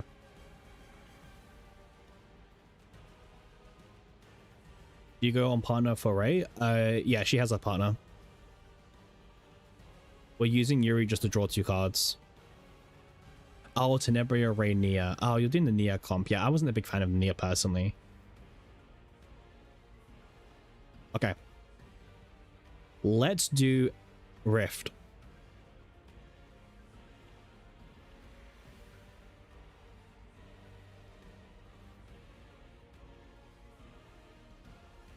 Now, a lot of people actually wanted me to record my first side on YouTube as well.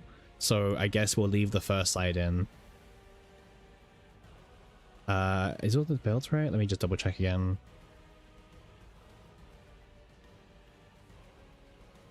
Okay.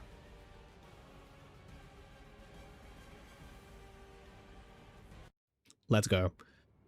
All right. So first side of Great Rift is actually pretty easy, right?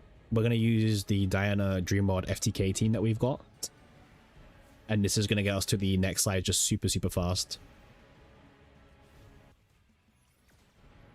We can turn up the sound effects a little bit as well.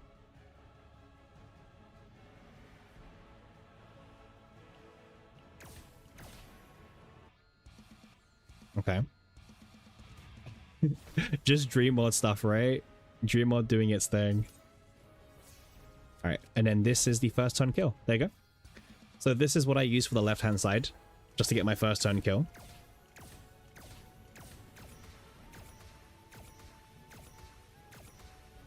Very easy, right? All right. Now, this is probably the side that you probably are more interested in.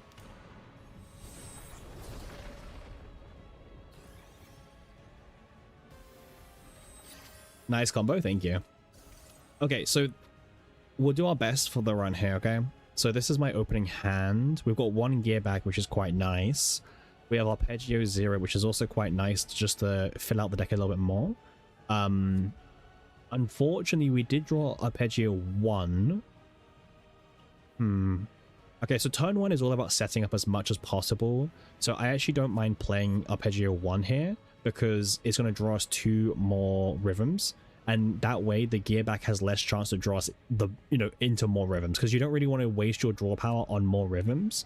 So that's why, right? Cool. And then we can play this one, which will draw us the other rhythm, and then that means gear back can draw us only good cards. Let's draw 2 more cards. Nice. And then we have photo cards still. This doesn't cost up any resources to use. Let's play the Faceless Woman. Yeah. I'm going to use Yuri here just for more draw power. Right? I want to try and set up as much as possible. Okay, these weren't the greatest cards to draw, unfortunately. But this could still work, actually. Let's see what we draw from this. Okay, we just didn't draw everything else. So all of these, so we still need to set up the Faceless Woman combo as well. So we're going to spend another turn doing that, unfortunately, but that's okay.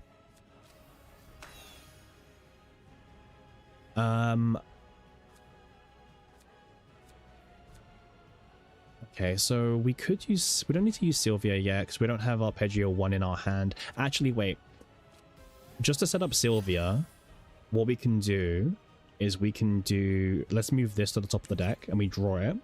And then I can link these two now to get ahead of the curve because we actually want to link these two eventually anyway. But by doing it now, I'm trying to be really efficient with my action count. Oh yeah, by the way, I don't know why ego skills reduce his action count, by the way. I didn't think ego skills were meant to reduce action count, but hey, I guess they do. And then cool, we can just play the ones with haste for now. Yeah, these ones all have haste. So remember, the most important part about the Great Rift boss is you do not let him attack you before you end your turn, right? If you end your turn, it's perfectly fine. Otherwise, you'll get mega punished by his mechanics.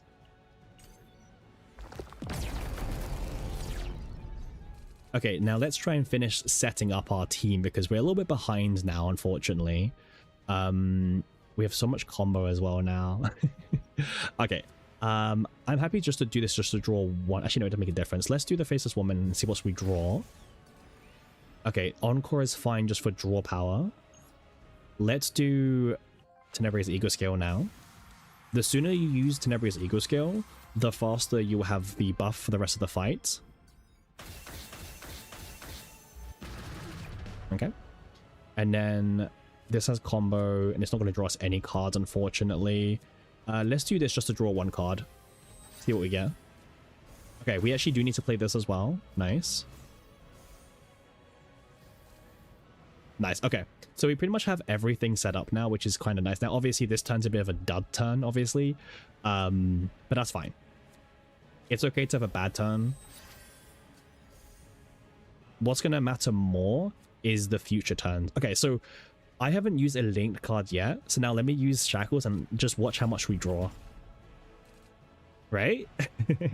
So this is the reason why we're doing all of this combo stuff. Let's use Arya's partner skill. Actually, wait, let's do it next turn, because next turn we might actually need the reduction of her skill. Okay. And then let's just use this.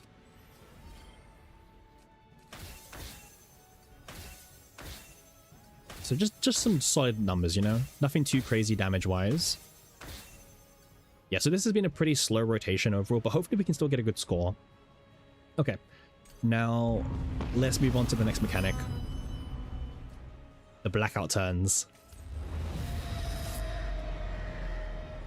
So typically for blackout, we actually want to stun Naja for this team, because she has the least amount of importance for us on these turns. Now you can still brick, so let's just have a look. Okay, this works. This can work. It's not the greatest because, as you can see, we don't have any draw power, unfortunately. We weren't able to draw these first, so it's a little bit unfortunate that it's not going to work as intended, but we can do decent for now. I'll use this while we're here, just to do some more damage for the rest of the fight now. Right, so the only thing that we need to worry about is just playing the typical chain of cards. We want to make sure that Arpeggio 5 is the last activated card, right? That's the one thing that we do want to try and do. All right, yes, sorry, I forgot. Because the zero cost is a linked card, it's going to trigger the draw 3 from Faceless Woman, so now we're actually able to draw our good cards. Crisis somewhat adverted, I guess? Somewhat. All right, let's do Encore. Okay, we drew Spotlight, and then this draws us into Strike. So there you go. This is how we're able to draw our entire deck, even with like a slow turn, right? Which is pretty powerful. So now we can use Strike of Darkness here. We did have to use too many actions, unfortunately, but it does happen. It's fine. Yep. Just all the damage in the world.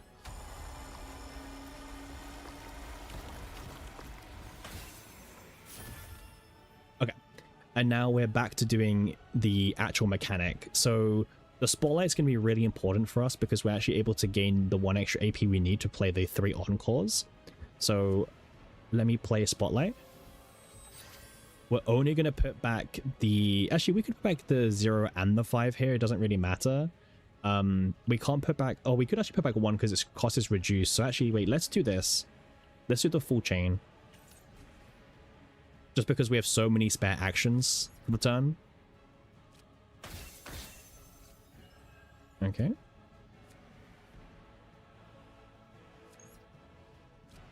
Let me do the encore here. Okay, and now what we can do is we can do Arpeggio 5. And now we can play the 2 encores, and let's see how much damage we do with the vulnerable.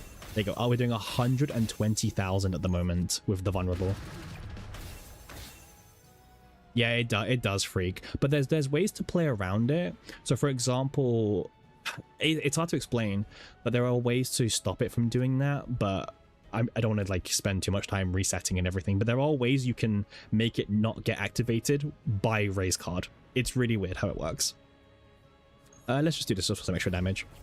So there we go. All right, that was a very good blackout turn. Again, it's not insane damage. We're a little bit behind what we usually would be at. We'd probably be at around like 1,082,000 at this point, but it's fine. So now we have everything set up, you're going to see how consistent the Naja team really is. Because at the start of every single turn, Shackles of Hunger is going to keep returning to my hand. And obviously it's a linked card. And on top of that, it's going to draw 2 cards for being the first card we play. So this is what's going to happen. We play Shackles and watch what happens. We draw 5 cards every single turn now. Right? Pretty good. Drawing 5 cards is indeed pretty good. I think we can all agree on that. And then on top of that, I actually want to play Strike of Darkness first. Yeah, I want to save all my action counts if possible.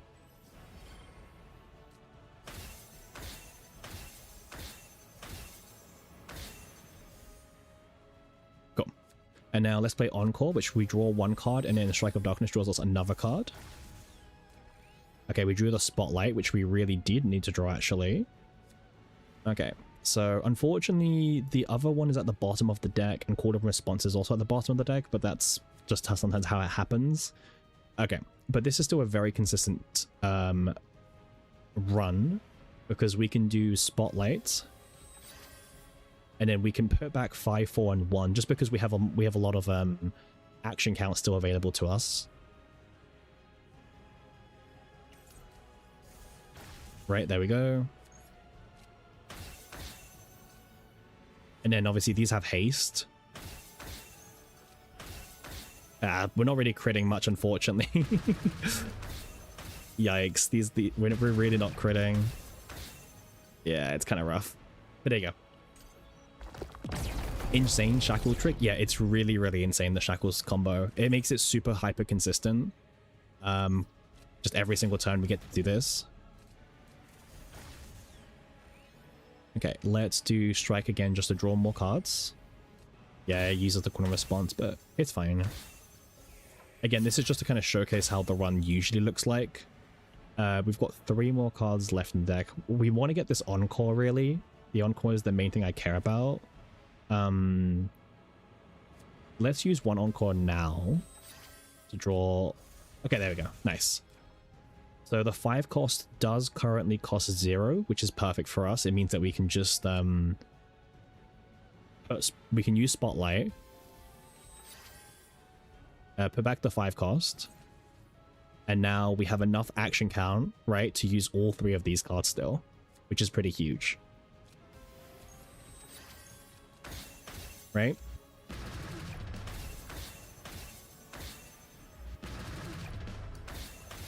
Look at the difference of critting and not, by the way. It's like ridiculous, the difference.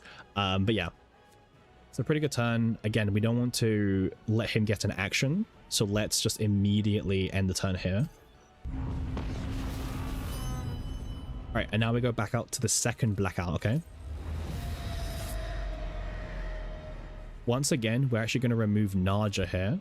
You always have problems surviving this boss. Well, the really good thing for at least my team, Zany, is that because I'm using Naja, she gains a lot of veracity, which means I am pretty much max health the entire time. If you're using Ray as your only healer, it can be a bit of a problem. You do need to make sure they have the most and strongest defensive gear possible. And obviously Ray's upgrade is your only source of healing if you're using Ray, right? I don't actually have it in this deck. I actually removed it, so I couldn't tell you. But yeah, Ray needs the upgrade card for healing.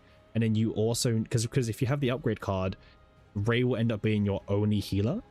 And because of that, you need to really make sure that you have full defensive gear. Like even my Naja has full defensive gear, right? I don't know what team are you using, Zany, but yeah, it's really important for this boss. All right, let's remove Naja. Let's see what we draw here.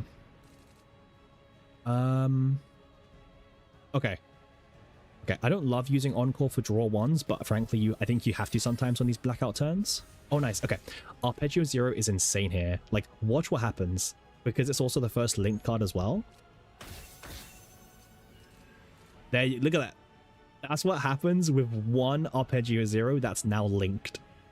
You see that? We just drew pretty much, like, most of our deck by that one card.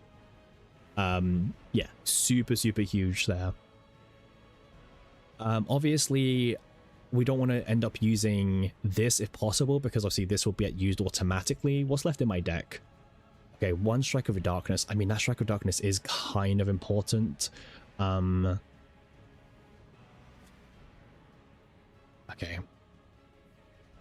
let's try a few things. Okay, let's try a bit of a different order here.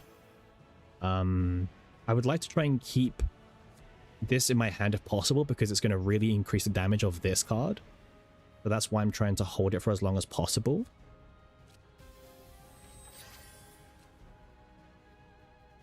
Okay, and then let me do this one. Okay, and now we need to play 2 more cards, which is fine because these ones have haste now. Yeah, so now we're able to keep this in our hand without burning it by using this. So this is quite nice here. And there you go, 100k damage on Arpeggio 4. Okay, and now we can use Spotlight to return the 5-cost one to our hand. Right? Use it. Look at that, 146k with no vulnerable. Let's see if we can get a vulnerable crit. Let's see. 199k if we get a vulnerable crit. And of course we don't crit. Of course we don't crit. You know what? Actually, I'm gonna oh no, I can't really see if we change that. Wait, I'm gonna see if we can manipulate the RNG a little bit, okay? I'm gonna be a bit cheeky because we only got 1 crit out of 4 there, which is a bit disappointing. So we're gonna see if we can manipulate RNG a little bit here. We're gonna use Strike of Darkness instead. I know it's gonna burn the call and response, but listen, if it works better. The E6 damage diff is crazy. It is kind of insane, Shiv. You see, it doesn't burn it there. Okay, let's see if we can now get away with it. Okay, that was 1. 1 more crit, please. 2 crits, there you go. So, okay, that's the power of manipulating RNG, by the way. If you, like, change your actions, sometimes you can manipulate the RNG. So that's what you do. Yeah, 199k crits on turn 6. Yeah. Yeah, 400k damage from a single card is crazy. Oh, his sound effect just died, by the way. Okay. Let's do our consistent turn as usual. So Shackles of Hunger, 1 use is going to draw us 5 cards. It is literally as insane as it sounds. And then we can use this Strike of Darkness.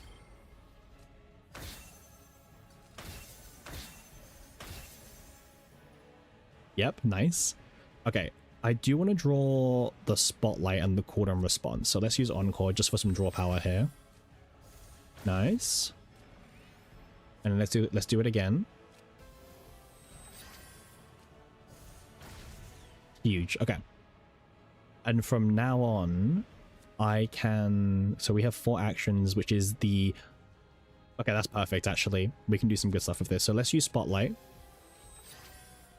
Spotlight will put this back into our hand. And now we can just use it. Right? Look at that. 130,000 crit with no vulnerable. With vulnerable. 177, 131. 177. The difference of critting and not critting is just so insane. But there you go. That's a pretty good turn. Alright, let's move on. Okay, again, once again, we can play the Shackles. We're going to draw 5 cards. So this is what I mean by the Naja team is insanely consistent, right? It is super, super hyper consistent, which is so good. That's crazy damage. It is. Let's play this now.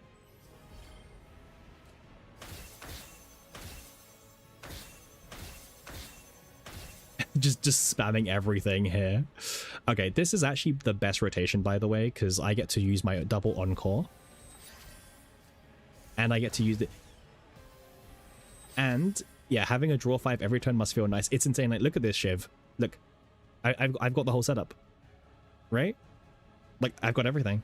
I've got the corner response. I've got the spotlight. I've got the double encore. Like, and it was that easy. It was just using my consistent draw 5 every single turn. That's what I had to do.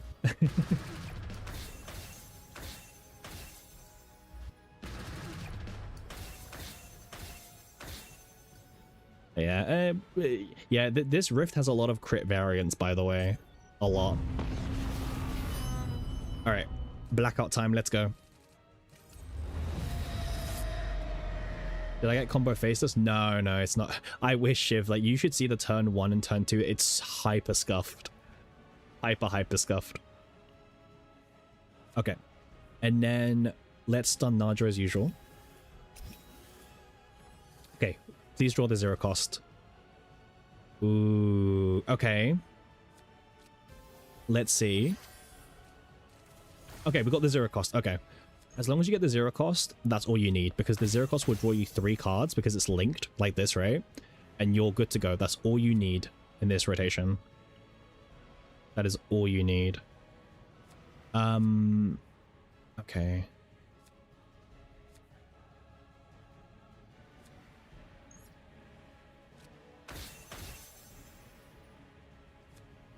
So is it wait, is this actually 5 cost or is it cheap? Because like sometimes this bugs out, by the way, and it's not actually the number it is. You see, look, it bugged out. It took out 2 action points. Stupid bug.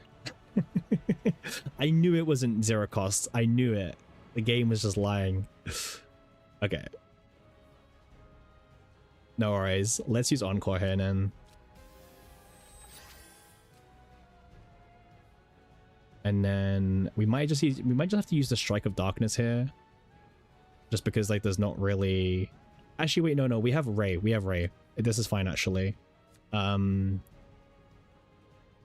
The game is confused. The game is crazy confused, yeah. Draw pile or discard pile? Okay. I think we can do it like this. I'm just trying to keep corner response in our hand. Okay. And then we can play this. And then we can play this.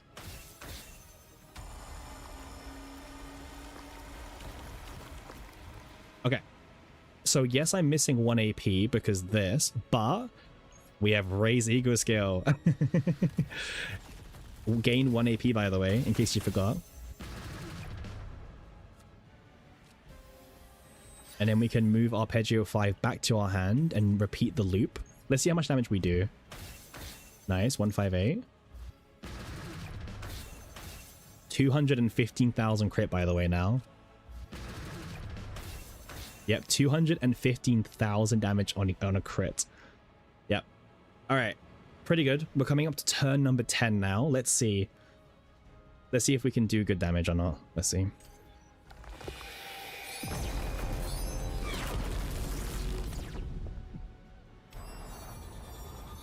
Let's hope for a very consistent turn 10, as usual.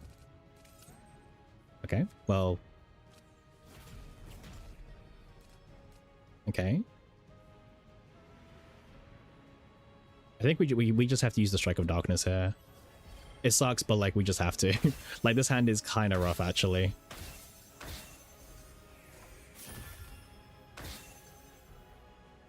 Okay, and then I want to encore here. Actually, we can double encore here, in fact. Okay, let's see. Can we get good crit RNG?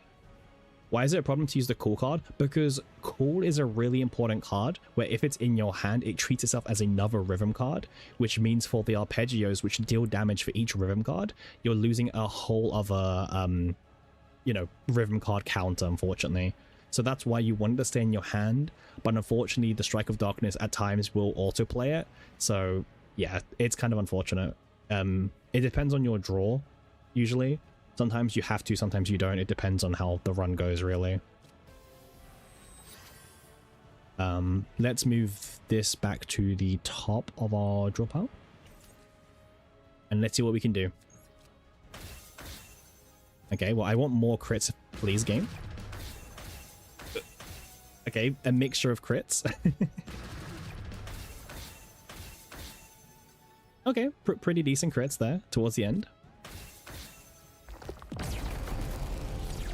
Alright, so I know that this won't be a high score because I got to 1.4 last time, but this is still pretty good. So we're going to end the run at 1.38 million, and obviously we'll get the bonus for, you know, the ending the run, so let's use that.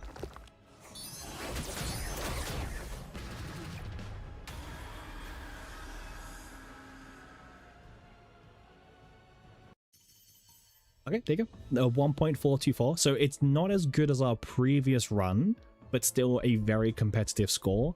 And I think this would actually get you third place, maybe? Let's take a look. 1.424 would currently be... Okay, it'd be third place. Well, obviously, you know, I'm here. Okay. But yeah, let's also talk about the decks a little bit because this is going on YouTube, by the way. So say hi to YouTube if you're still here. I mean, the Tenebria deck is not really much to talk about. This is the very standard deck that I think everyone is seeing on the leaderboards. It's using the Spotlight with gain 1 AP. It's using the Corner Response. It's using the double split between 2 skill encores with draw 1 and the double encore with 2 vulnerable to target, with only 1 haste engraving, by the way. Ray is... I mean, it's just combo Ray, you know, 2 gear bags for easy consistency of setting up. And then you've got the gear bag, sorry, the combo on all the Strike of Darknesses. You got draw 1 on this version as well. This isn't actually that good, but I do just keep it in because, well, why not? And then the Naja deck is the most important part of the deck, definitely for sure. You know, this is the deck. It's all it has to be, by the way. 3 copies of Faceless Woman, 1 Shackles of Hunger. We use Sylvia on Naja to make a linked card exist. And then we play Voluntary Control to generate ourselves enough Voracity for this card to keep coming back every single turn. Okay? So, yeah, that's the run overall. Obviously, we have E6 Tenebria, right? As obviously a huge disclaimer. But yeah. Also, a huge disclaimer. Like, I mean, if anyone's watching the deck build section of the video, like I would advise people not to even bother farming this deck. It takes too much black mass, it takes too much time. It's not worth it. Just play the Hydermarie team instead. That team is very easy to build. It's slightly less consistent, but it works, right? Like, it's something like this where, you know, treat as a common card, draw a common card, right? Or even gain 1 AP. I did a split. Don't do a split like I did. Either do 3 AP or 3 common card, draw common card. But yeah, Nia's also fine, but I like Heidi. I think Heidi is a very easy recommendation because you also don't need to farm that much for it at all. You can get this deck in 1 run, by the way, because I think there's only 3 divine appearances for Hero to all. So yeah. Anyway, that's the YouTube showcase. Let's end that. So perfect. So this time, guys, I actually made sure to press the record button so I don't have to pull it from the stream afterwards. I just recorded it just now. So that's great. That saves me a lot of time. That was a 27-minute run, by the way. I think that's a good time. 27-minute Rift showcase, and I think that was a good showcase. I think some of you guys found it quite good to see, right? As well, just to even see how the team works. Some of you might not even be wanting to build it, but I think some of you definitely have values just seeing how the run works and how the team operates. Hope it does better in the Yuki video. I think it will do. I think it will do better in the Yuki's video. Yuki's just cursed, unfortunately, for me. But yeah, you know, that was a really good showcase actually. It was a little bit scuffed. Obviously, we did a bit less damage than usual, but I think it did a great job showcasing how the team works and the rotation as well. And overall, hey, how you doing, man? How you doing? Was you here for the Rift showcase or did you just join? No, that was a really good showcase. I'm very happy with how that came out. Getting a 1.424 million is also pretty nice as well, considering turn 1 and turn 2 was awful. Like, really rough, actually. You just got here? Ah, nice. How you doing? Yeah, we just recorded a full Rift run for YouTube. That was quite fun. It was a 27-minute run, but it was a very good, informative video. And now the TLDR is telling people not to build the Naja deck. It's like, here's this team. Here's how it works. By the way, don't build this team. Nah, but realistically, people should just do the. Look at this, by four Najas in top 6 now. Yeah. Combo. Reduce cost, reduce cost, reduce cost. Yeah, me too. I just want a few more. Is he gatekeeping us for reaching rank 1? I'm not even gatekeeping rank 1. Like, look who's in rank 1. It's not even me. Look who it is. I'm rank 2, not rank 1. But yeah. I mean, usually I would do this I would usually do a Rift run like a lot earlier, because with 7 days to go, a lot of people don't really need to watch it, obviously, because for them, you know, they don't care about Rift, but it's fine. I'm happy if it gets like 1,000 views or something, you know what I mean? I am very humble. I mean, honestly, the goal is beat the Yuki video. That's the goal. The goal is beat the Yuki video. That's my only like purpose right now. If it loses to the Yuki video, then it's over. We might as well just retire at this point. Oh, we're washed. You need a full dupe Tenebria and Aria if you want to rank 1 this Rift. Yes and no, dog. So E6 Tenebria for sure. Now, Aria does help, but there is a new tech being explored at the moment from some of the players that might be able to get... So, for example, Eiko might be able to beat Horo even without Max Partner, for example. Beat the Yuki. He said, "Ah, man, that Yuki video was so rough for us. It was like our most roughest video ever. Yeah, it got like 800 views. We've never had a video. Well, we have, but oh, yeah, kind of rough. But yeah, we'll see how we can do with the Rift video. Uploading a Rift video this late in the season doesn't usually end well, but I'm hoping maybe we can do a little bit of clickbaiting with Naja being like insane, something like that, right? Like Naja's like insane for Rift, or Naja's broken or something like that. You know, I say that I always call this the most broken build that you shouldn't farm. Hey, who's that? Hey, Darksun, thanks for the follow. Hope you've been enjoying the stream. Oh, I don't know how long you've been here, but yeah, thank you. We're trying to push for 150 followers at the moment, so we're currently 4 away. We're grinding. You know, we have, yeah. Actually, when is my 2-month anniversary of streaming? It's like in a few weeks away, actually. They said Naja is bad. I proved them wrong. How I got ranked 2 in this Rift using Naja. Yeah, honestly, that's a pretty good title.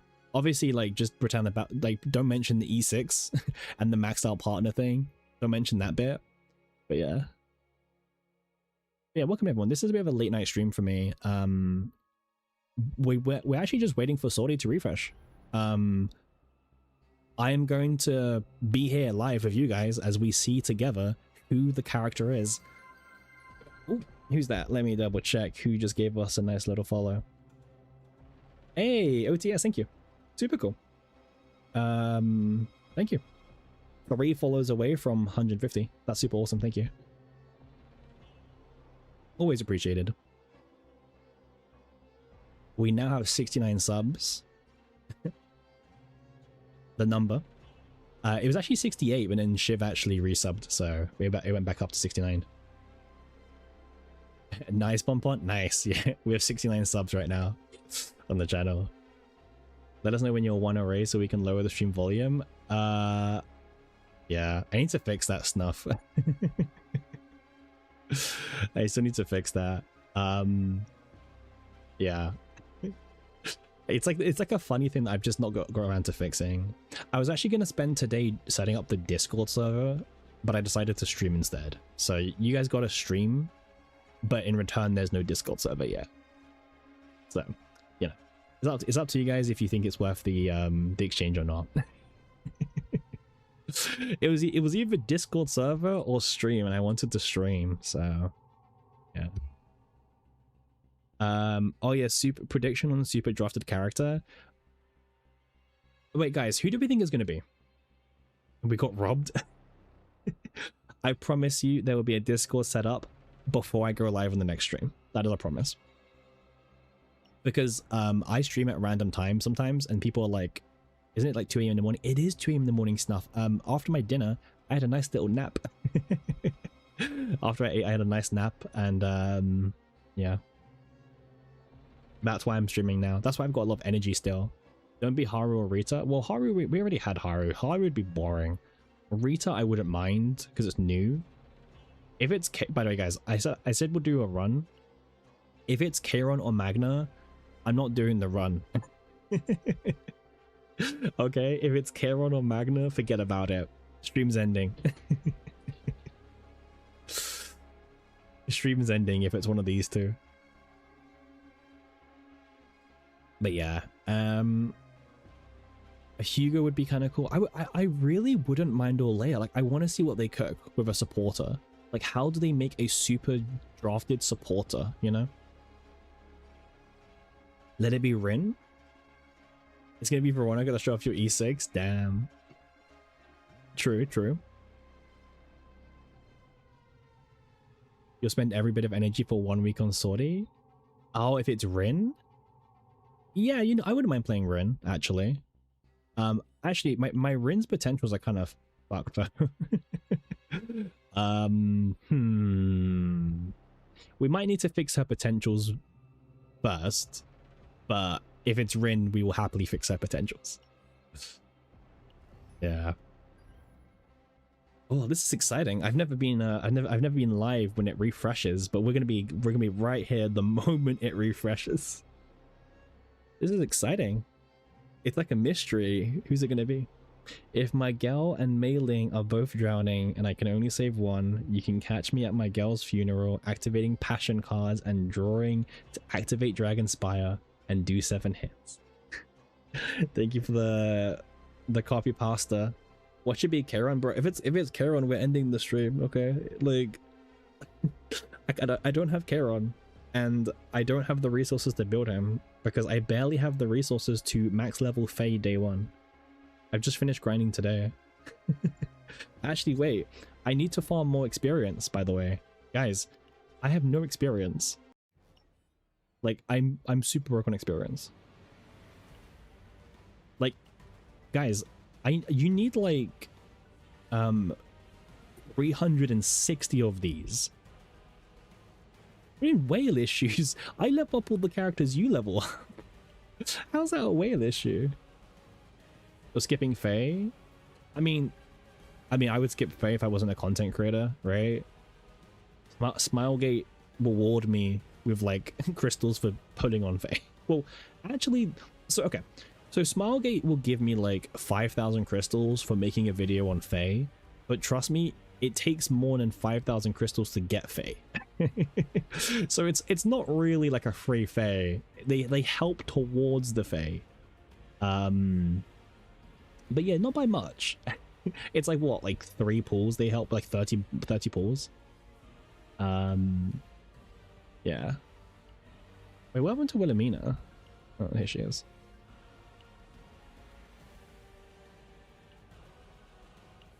Well, why am I using Ironclad? What? Maybe we get Faceless Woman tech next season. Well, Faceless Woman's... Nah, Faceless Woman's dead, man. I am not farming for Faceless Woman next season. I don't care if we can or not, but... You're pulling Faye, but she's staying level 1 for a while? Well, I mean, you could put her in the, You could put her in the, like, delegation thingy. The instant level thing. You could put her in there.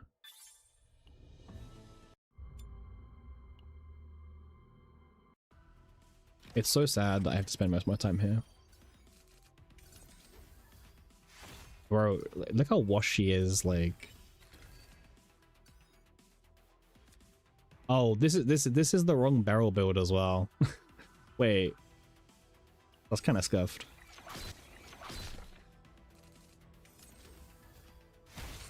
There we go.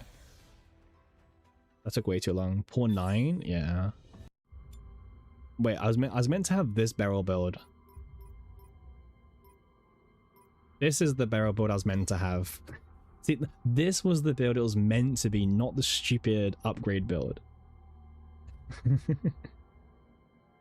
It was meant to be this barrel build. Yeah, and I can't one-shot those. I mean, Massacre 1 doesn't do a lot of damage, by the way. Like, it generally doesn't do a lot of damage. And also, I don't really have good engravings, really. If anything, this build was pretty good, actually.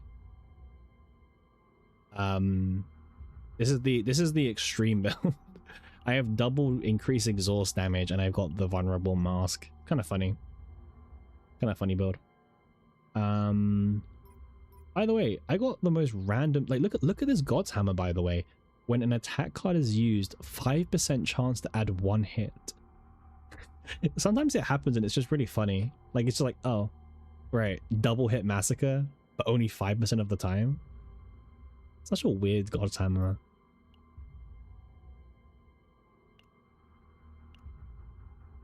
Yeah, poor 9. Imagine the double extreme 5 hit. Bro, don't even say that, yeah. Like, God's Hammer is your ticket to #1 in Great Rift. You need that on Tenebria. True. Yeah, actually true. That's the high roll, right? You get that God's Hammer, and then like you just infinitely reroll until you get the best run ever. Yeah. 5% chance, by the way. Alright, 2 minutes to go.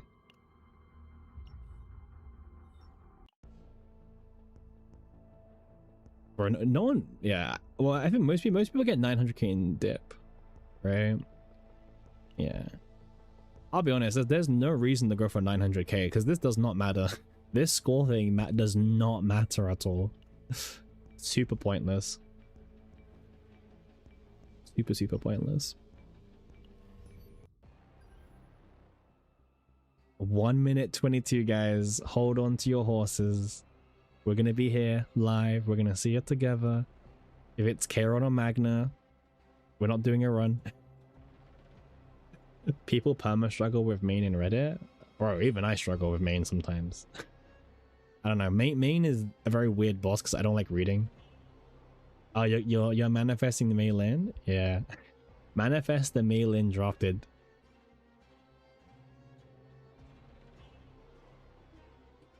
What if it's Kalipe? I mean, I have Kalipe built, so I will be happy to do the Kalipe.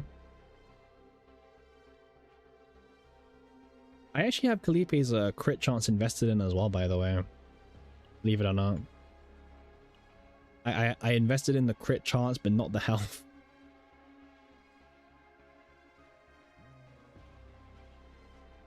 "25 seconds to go. Let's see, who is it? Imagine if it's 2 super drafted. I mean, it's not gonna be, it's gonna be 1, but... Alright, guys. 10 seconds incoming. Alright, 10 seconds. Let's see, who is it? Hold. 5, 4, 3, 2, 1. And then obviously we need to go back out and back in, obviously.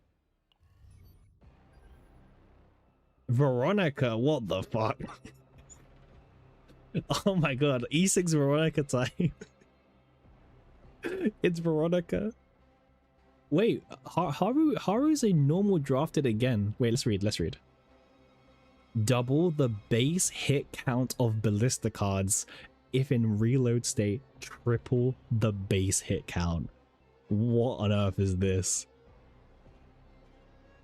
What is this? Double the base hit count, and if you're in a reload state, triple the base hit count.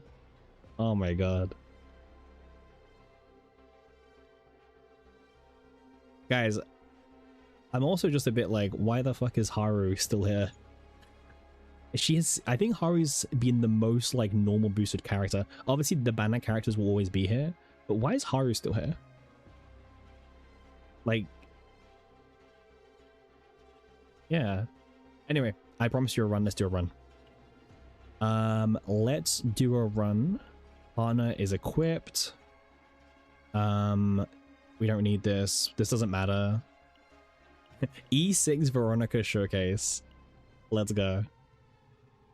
All right.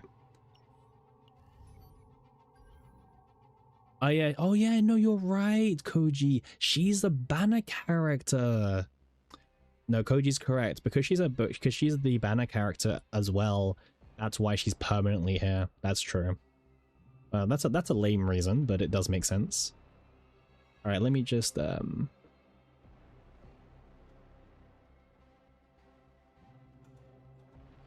right, let's do it. Veronica, world number 1. Let's go.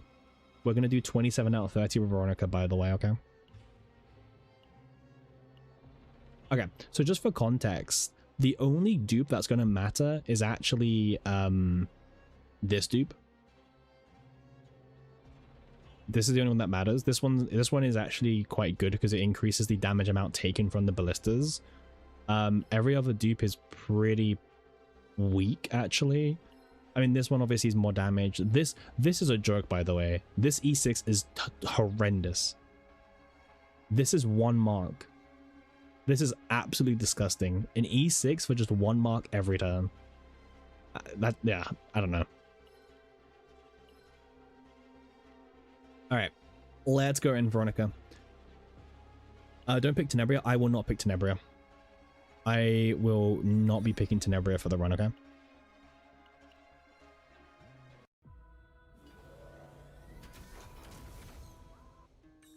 All right, Veronica E6 versus Tenebria E6. Let's go. So we want to increase the attack card damage if possible.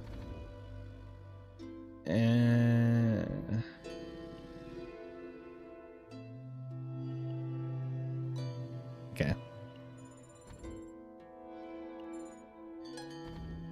Fates gain more fates. Oh my god.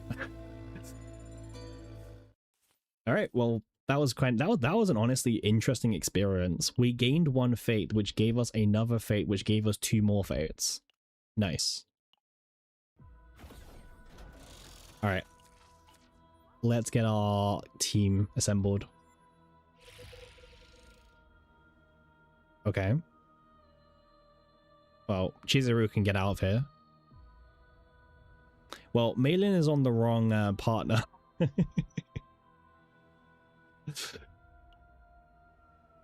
Felipe. Okay. Okay. We're picking Olea, okay? We're picking she's a boosted character as well. Progressing through Sortie may be difficult as there's no combatant in my formation who's a core or attack. You are the guys who made me take this, like.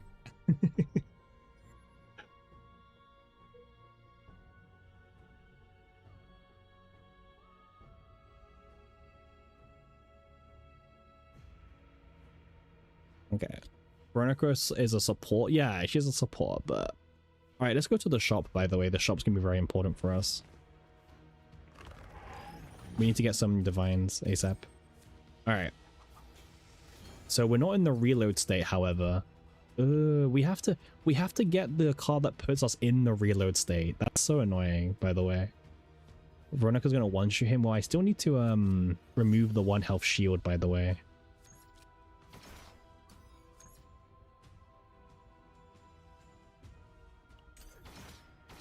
Hell yeah.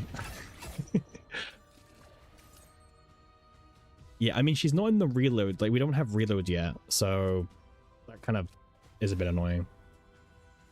The good thing about Veronica, by the way, is that she does have shielding, and obviously in this team, Olea has healing, so we are pretty much like pretty safe. Ooh, double blister.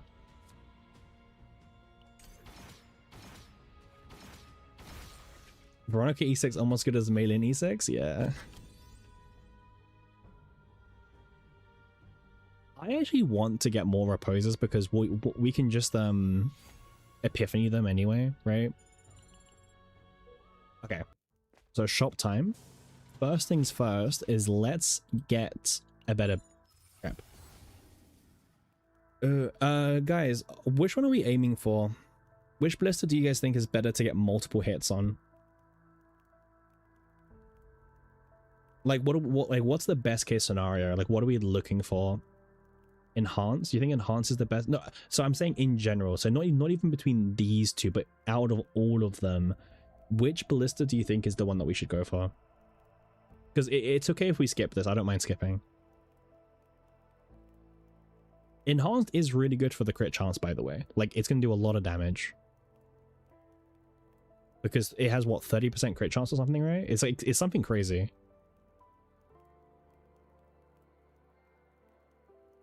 Yeah. Honestly, I might take... Yeah, see, that is true. It could give me 2 more a turn.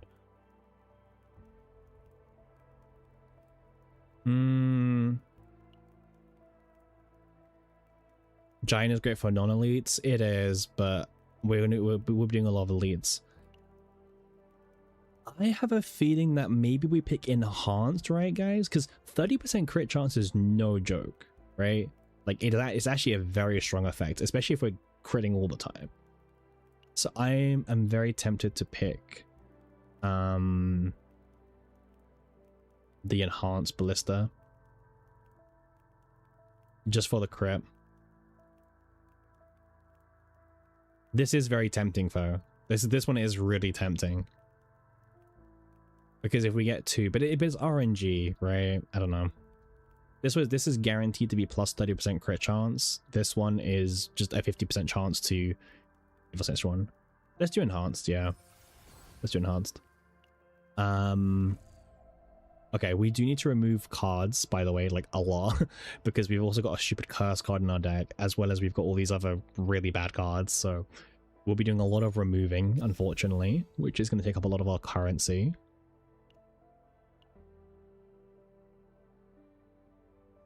Oh, is this permanent? Right. This is permanent, right? The distortion version is a one-time permanent 20%. Wait, it's not just 20%, no? It's the more upgrade cards we play, this stacks, no? Doesn't this stack?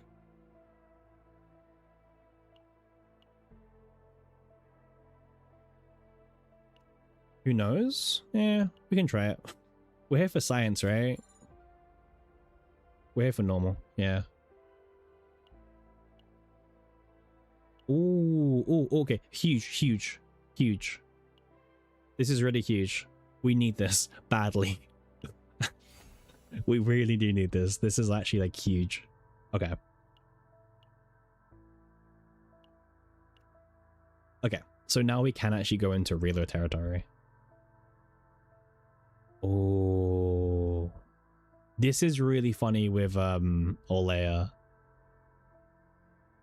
Just for the funnies. It is okay. I'm not gonna buy it yet. Okay, we need to save some currency. Okay, but it is funny. All right, let's see what we can do.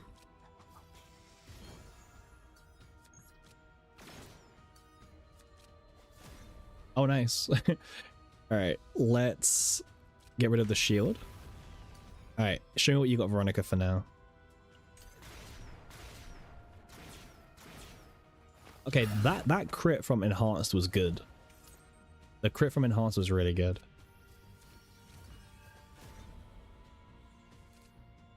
Okay, but now we have 1 reload. It does 3 hits now. Not bad. We don't need this. Yeah, the Kowalski that creates 2 ballistas might be really good here. What do you mean should meet 6? No. It adds 3. So instead of adding 2 hits, it adds 3 hits. It doesn't triple the 2 hits.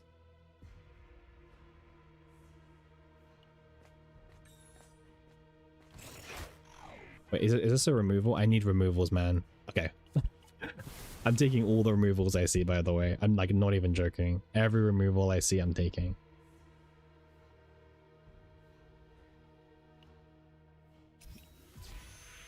I will just hunt down every removal event if possible. We have to dodge the elite no matter where we go, so that kind of sucks. Oh, that one. I didn't take it like that because it does 2 plus 1 times. Actually, wait, how did it? Wait, well, the enemy died, no? Actually, so maybe we didn't get to see it work. If it happens again, we can observe it, but the enemy didn't have a lot of health, so maybe the enemy just died too fast. Okay. Gotta keep on removing, guys. There's so many cards for us to remove. It's insane. I'm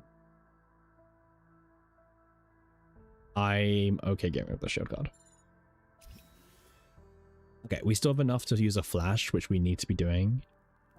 Let's do pendant probably.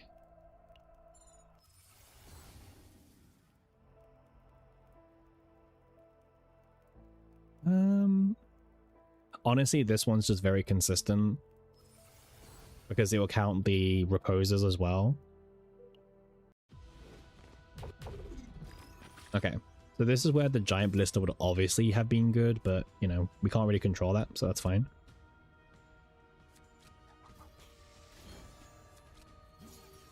And I'm not really worried about dying anyway, so we should be good.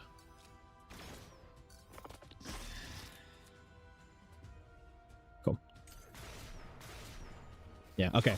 Once we start getting better weapons for her, I can definitely see everything coming together more.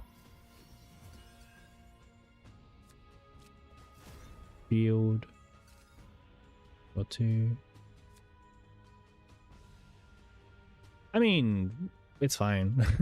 Like, we just won't pick her, right? Because you can pick now, so. We just won't pick her.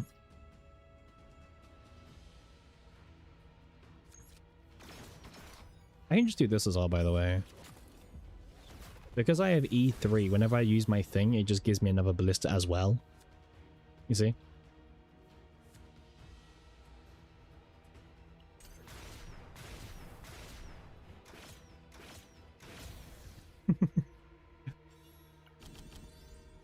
I don't need another pendant. I don't really need another pendant. As funny as it would be, we're trying to get a small deck at the moment going. I mean, it would let me stack the reloads faster.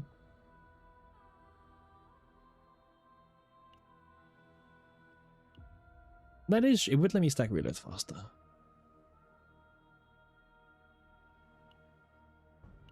I don't even know, actually.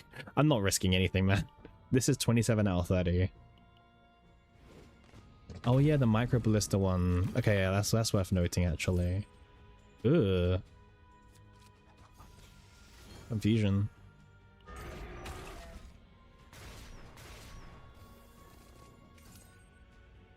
Man, confusion is just so annoying. Thankfully, we can do this, at least. I mean, it doesn't matter this turn, but future turns.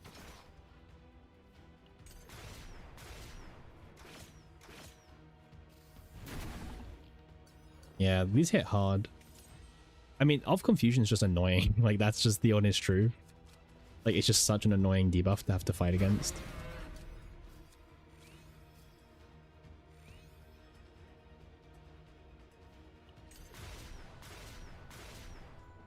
I mean, the damage is fine. Like, trust me, I've had way worse damage.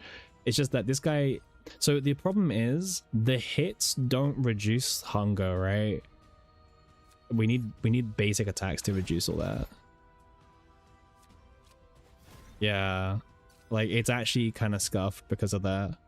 Like we have no way to remove his stacks. Like we're actually just dead, by the way. Because he doesn't, well, no, okay, we're not dead anymore, but yeah, he doesn't lose his stacks, which is just super ass. Like, oh no, he just, okay, he's just, the game lied to us. Sure. Okay. All right. I guess the game doesn't calculate hunger, maybe. All right. I mean, we're gonna go back in because that was kind of fucked.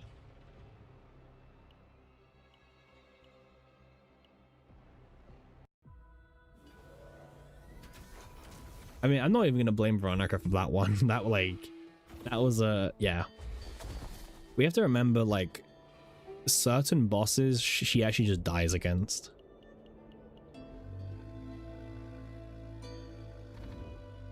All right, let's try again.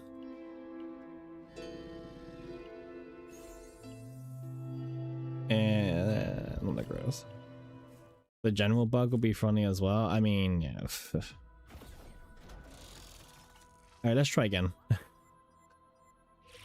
Let's run it back, hopefully. I mean, this is cheating. This is cheating.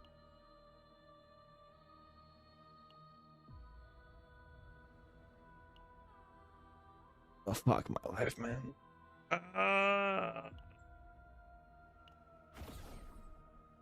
Maribel, it is. Yeah, but we're trying to do a DPS Veronica comp. Yeah, the scaling's concerning. The scaling's like the concerning part.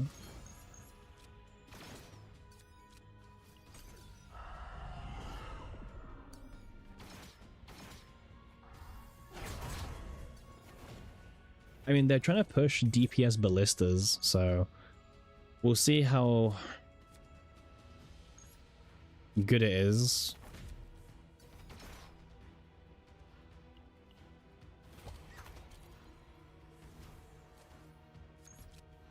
Well, at least we have Sir Kowalski to start off with. That's kind of cool.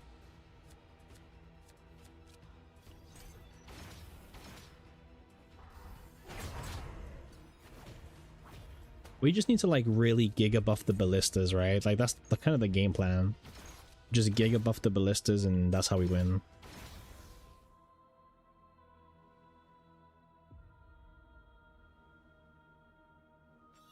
Right. This repose is already epiphanied, so we would have to get a divine on it, which I don't want to rely on. So I'll pick quick shelling. Let's try and pick up some normal attack cards if we can, just in case. Yeah. Always the shelling, yeah. Weakened status. None of these are that great.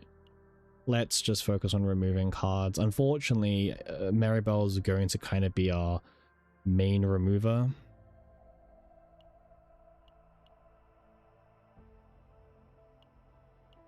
This one. Gecko. Yeah, Gecko's a thing, but... Alright, let's get ourselves a ballista. Shelling, piercing, or giant? I mean, this is the one that you guys like, right? That's the one you guys like. You guys like the double one.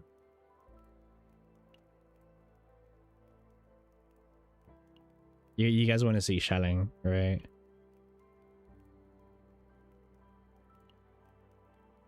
Piercing's a scam? Yeah. Alright, I think you guys want to see shelling. So we'll pick shelling.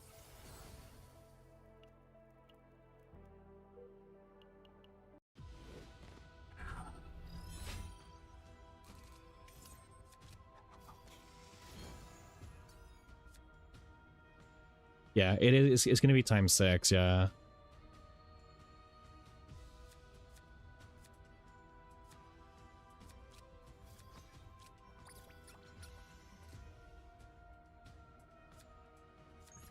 All right, go on, quick shelling. Let's see what you got.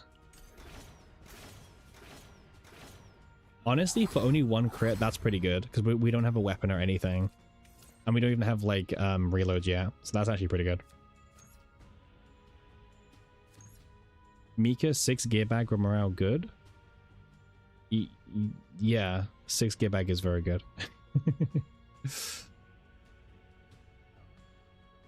Oh yeah, we don't have a healer anymore because we don't have a layer. That's actually kind of annoying. I completely forgot that we don't have a layer anymore because, you know, what happened, right?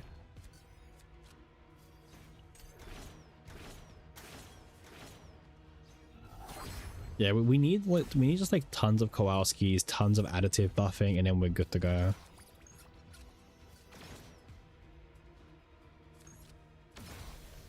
Yeah, it was almost random death, man. Like, yeah, no healer kind of sucks, man. Olea is really insane for healing and sustain, thanks to like all of her things. But this is the prototype for the next ballista DPS. True.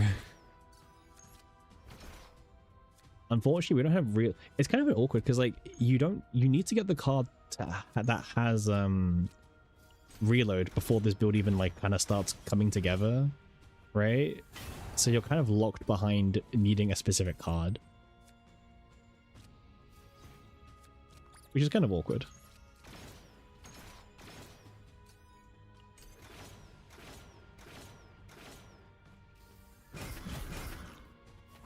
And this guy is decent. I mean, the counterattacks from Maribel were coming in there.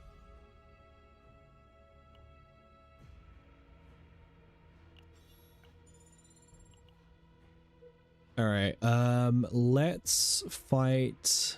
Let's go this way because then we can determine if we really want to fight the elite or not. Yeah, I do know that up there had more campfires, but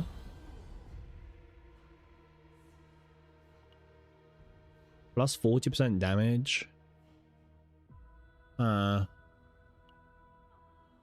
We can get better.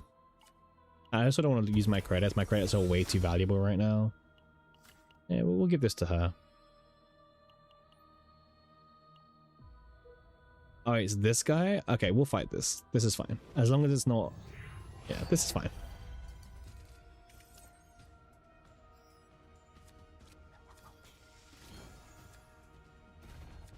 Alright, let's focus on shielding every single turn. So we are going to lose one hit, but that's fine.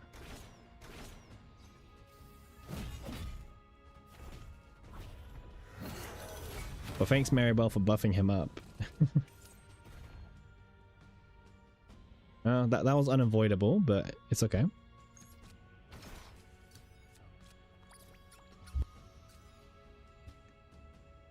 Actually, we can just do this, right? Well, we can also do this as well.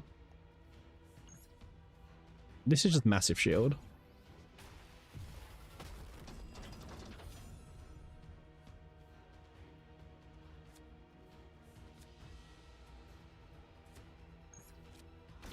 Nice, we got enhanced ballista. Cool. Alright.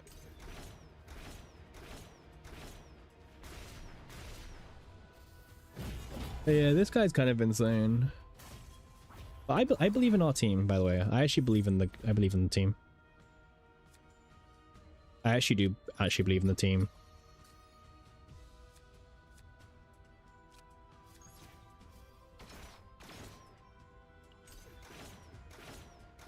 Once we start getting like the build properly, I think this is gonna be a really good team. But look at Maribel, by the way. Maribel's actually helping. Maribel is definitely doing her part. Okay, there we go. Decreasing the price is pretty good. When a card is created, 1 resonance. I really couldn't care about the resonance, I'll be honest with you. On counterattack heal, I mean, you gotta take some kind of healing. We have like no healing right now. Actually, yeah, we have 0 healing. Okay, let's go to the campfire. Maribel healer, yep.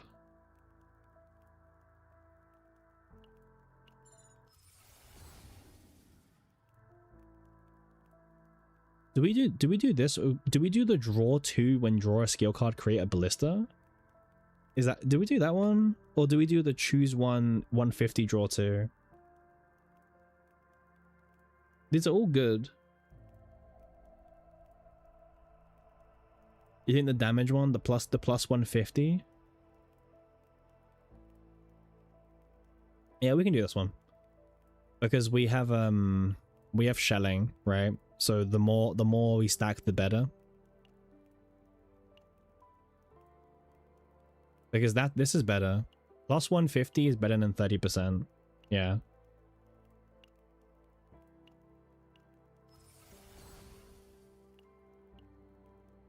Yeah, it's really good. All right. Okay. By the way, thank God we have E2, by the way, because E2 lets us lock on whatever we want to, which is a huge quality of life.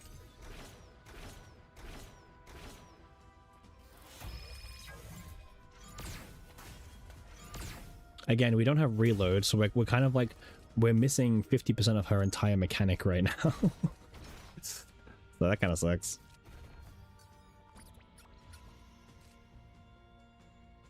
Yeah, without E2, it's a little bit more of a struggle. Yeah. We didn't even do a single crit there, by the way. Kinda rough.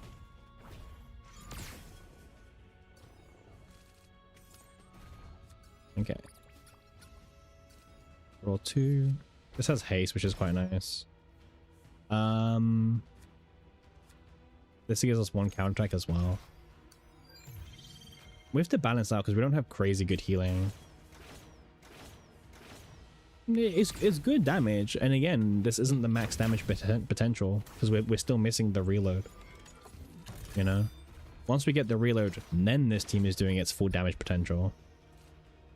But we're kind of locked behind missing reload still.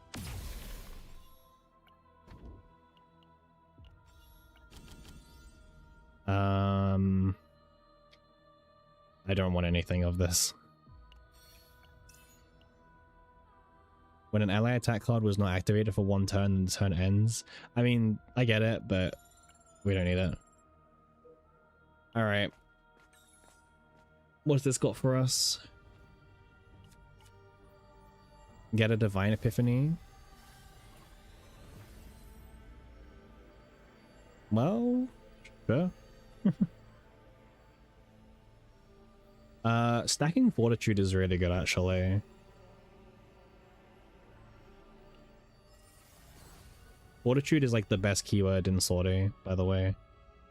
If you stack enough of it, you pretty much just become Giga Immortal. It's kind of funny, actually. Wait, let's refresh the shop. We need to find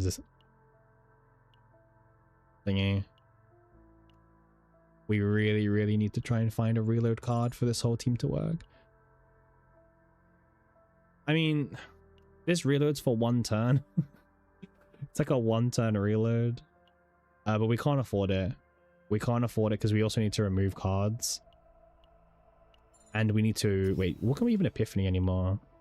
We could Epiphany... We could get a Divine on Kowalski. Yeah. Oh, actually, Divine on here. I don't think there's any good Divines on upgrades, right? I don't think so. Let's do Kowalski Divine. Oh, are they? Well, oh well. I'll come back to it, don't worry.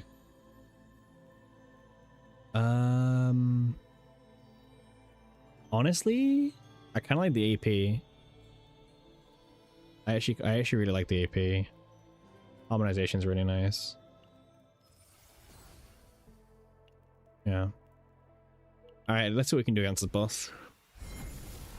Veronica's ego skill should be really good for this fight, by the way.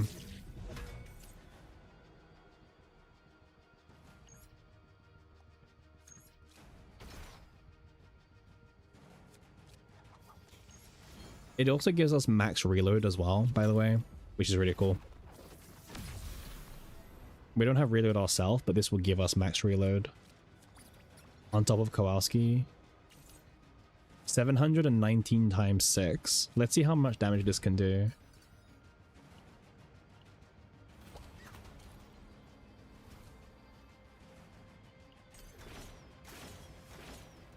Yeah, 1,000 crits. Yeah, 6 times. Yeah, pretty decent. Good turn 1 for Veronica. And now we can't get reload for the rest of the fight.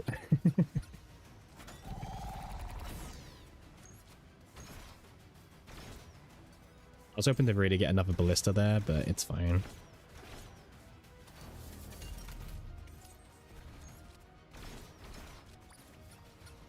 I mean, a lot of this fight is just really like... I will say Maribel's shielding is really impressive, by the way.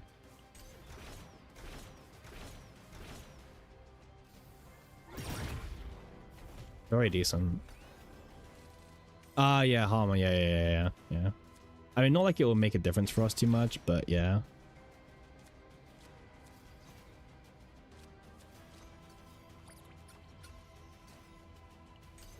All right. I wish we were doing a bit more damage for... Like, the damage is, it's okay, but it's definitely lacking a little bit. Yeah, without the reload, it's kind of homeless, I agree. Like, without reload, it's so scuffed.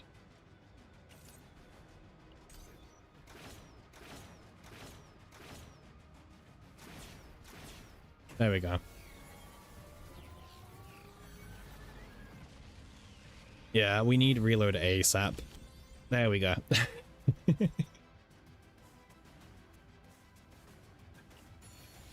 There we go. Okay.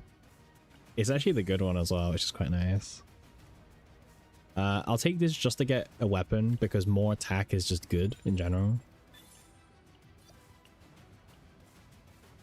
See, this is the fun part. Ooh, Formica. Alright, forget about Formica. This is the fun part about SORTIE, when every week you can test out the new super drafted combatant, you know? I think this is when SORTIE is at its peak, I would say.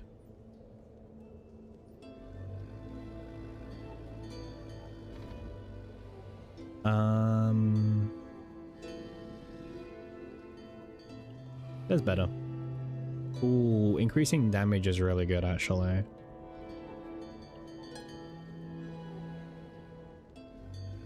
We just want more damage.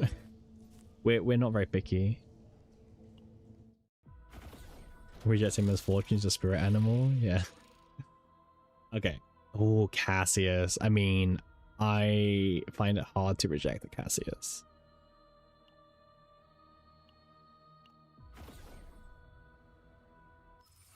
Like, how can you reject Cass, you know what I mean? Oh, yeah, Cass could be our healer as well. But empowered quest card could give us morale. This could give us morale. Alright. This could be very good. Please give me the choose one. Ugh.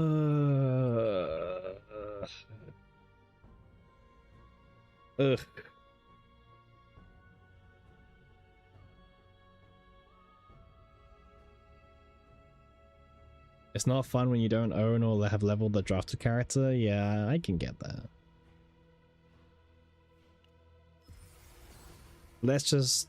I mean, we can work with most quests as long as it's not 000, so... Should be okay.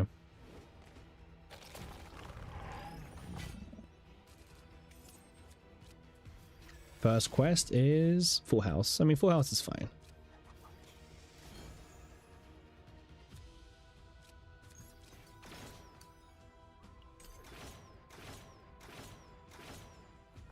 This is very much like an upgrade deck, pretty much, at this point. 000, so yeah, it is, man. It is.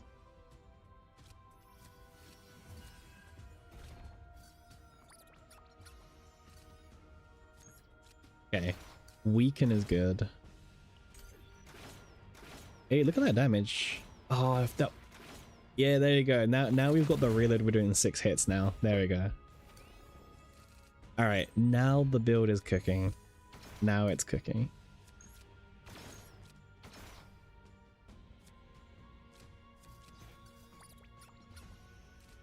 Yep. There, yeah, that's what we're looking for. Okay. Okay. That's a lot more impressive. Okay. Now we're cooking. Now we're cooking. Yeah, now it's seeming good, yeah. I actually want a better divine on this, because if we can play this for free or something, like, this is really nice. This is good enough. This is actually quite good, actually. Yeah. Oh my god, it's this guy again. He has some new boss. Eight. Look at this, see? What'd I guys tell you? There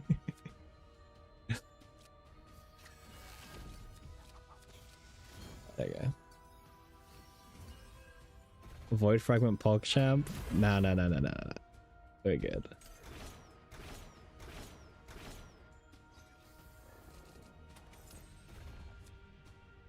Alright, what's the random quest going to be this time?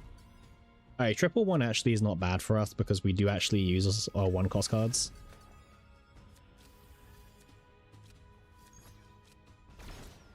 Yeah, triple one is actually very decent.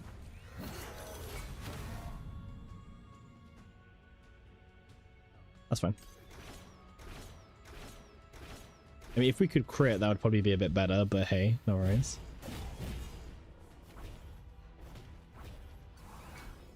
God, he is so tanky, by the way.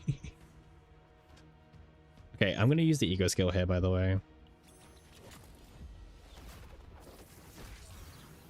This will help us cheese in a bit more damage.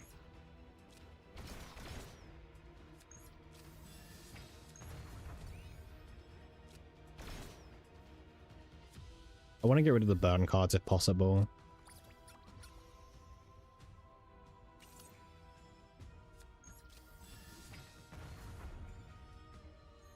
Yeah.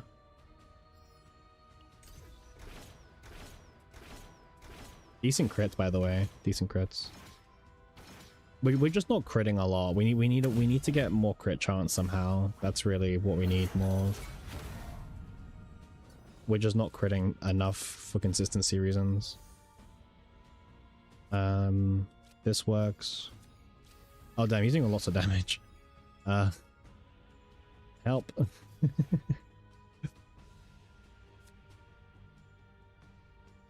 Maybe we can draw more ballistas. I mean, Maribel actually, her shielding is actually helping us a lot more. I never really got to use Maribel much, but I can tell you now in this run especially, Maribel is being super clutch.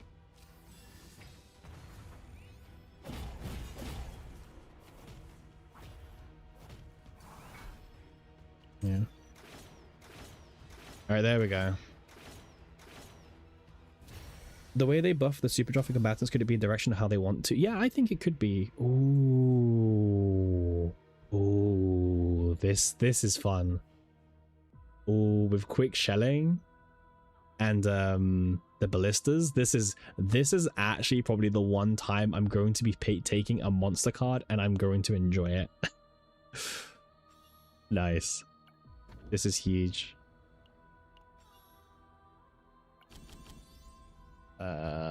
Just draw one for free is really good as well. No, monster card does not buff, unfortunately. Trust me, I wish. I wish. If monster card buffed your black mass income, we would be farming it non-stop, man. So if we go down here, we actually get to deliberately fight the Burning Elite and actually go to the shop at the same time. Actually, no, we can go up here and then down, actually. This also works.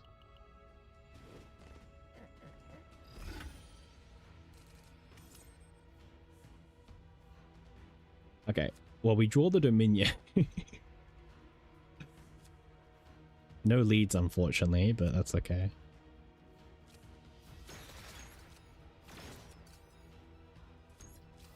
I need to play the firing prep, unfortunately, so no Sir Kowalski this turn. But now we have,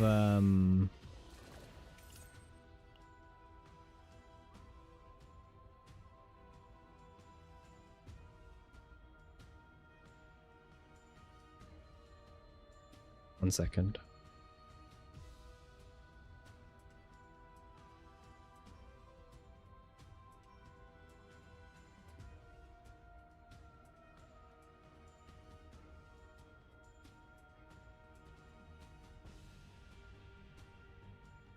Okay, we're back.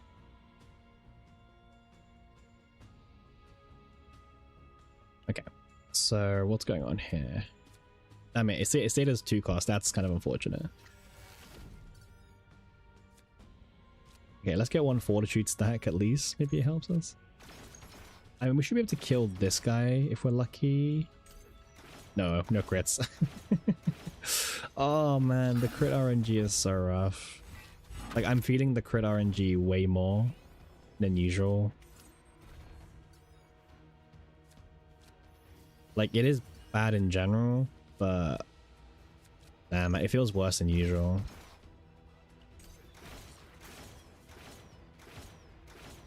We do damage now? Yeah, we are doing damage. That's nice. This is like a stall team pretty much, right? Like, that's like the best way to say what this team is. The whole point of this team is just like stalling to do big damage.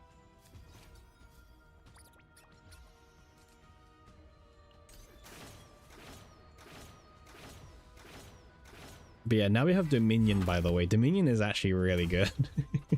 It's just that we need to survive. And because we don't have any control over Cassius's quest, it's just kind of janky. If we had more control, I'd probably just shoot like 111. I'd probably just be doing, by the way. Like, if I had the choice of what quest to do, I would probably just pick 111.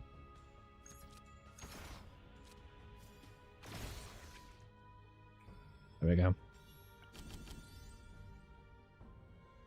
Nope and nope. I mean, if we could get more fortitude from on Maribel, that would actually be really nice as well.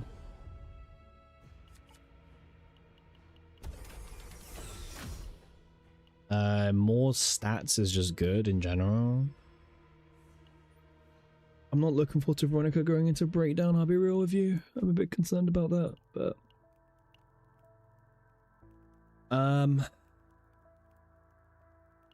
give me a way to reduce this cost. Well, it would be but ooh, end of turn fixed shield is actually kind of nice. I was hoping for better keywords actually, but Resolve 2 is actually pretty decent as well. Yeah, I'll do this one. I want to get everything in Epiphany and then we can start dividing everything and just going from there. Okay. It's important to fight these elites as well, by the way, because they do give you a lot of rewards, so... In most cases, we don't really have a... Oh, we do have Shelter Hold. Okay, we have Shelter Hold, so we can trigger this. Okay.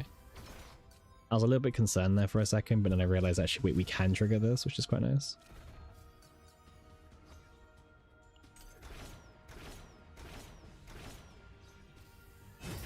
Yeah, man. You need so many upgrades to get this setup done. Okay, this one does take this into a 1 cost. Okay, I can't set up Dominion yet, unfortunately, because I have like a million other upgrades I need to play every single fight, but yeah, this is a stall deck, man. Once it gets going, it gets going, but it takes a while. Okay, as long as we can kill the first one before we go into stress, that's the main thing. Okay, well now we got Dominion, which is pretty good.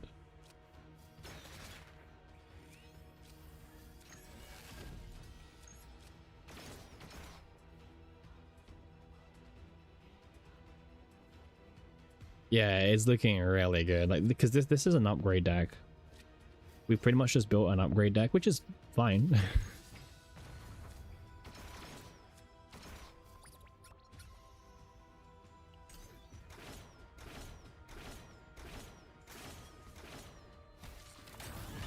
Alright, we need to do more. Okay, this is fine. I don't mind this now. I'd rather this happens now and then in the boss fight. That's fine. And also we have like Mary, like, yeah, see, we're not even taking any damage really. Nice. Felt like one of the easiest mind breaks ever. There we go. Is unplayable without E3? What do you mean E3? You mean E2, right? E2 is the one that lets you choose the target. I think you mean E2, right? So.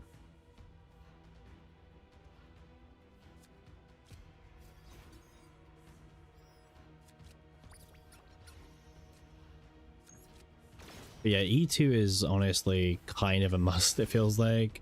Because if you can't get to choose a target, you're pretty much forced to do giant ballista and then you're missing out on all this damage.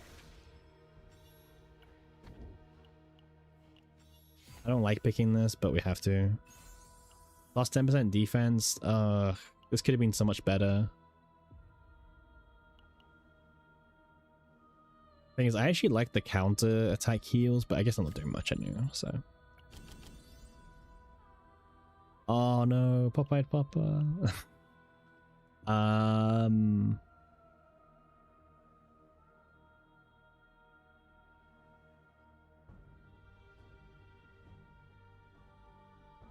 Nah.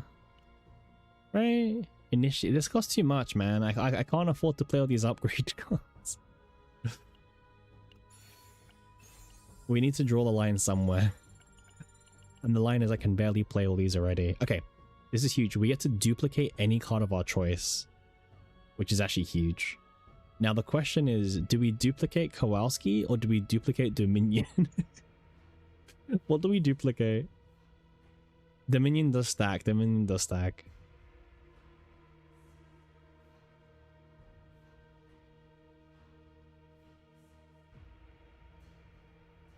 It does stack, yeah. The problem with Dominion is that... nah, let's just do it. Or Quick Shelling. Quick Shelling is actually not bad either, but Dominion's more fun, right? Okay. That one might be good as well. We're here for fun, to be honest. Okay. Let me get rid of this, because I really don't want that. I don't really want it. It's like, this is so rough. Okay, let me just see. This is Resolve. Yeah, it's not Fortitude, unfortunately. Right. I mean, we want to flash these. Maybe we can get something good. At the start of the turn, activate this card in hand. Or if health is full, change cost to 0. Both really, really good, man. They're both really good. But I think this is the best one, realistically. It's the most consistent. Oh, if only we got this first and then we got the duplicate. Oh man. It's fine. It's fine. We couldn't have controlled it anyway. It's fine.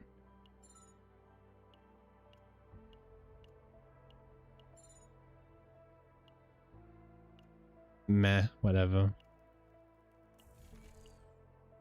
This is the GOAT weapon, by the way. This is the, well, actually not really, because it means you can't use your basics. I forgot we had another shot, by the way. Alright, let's go in the corridor.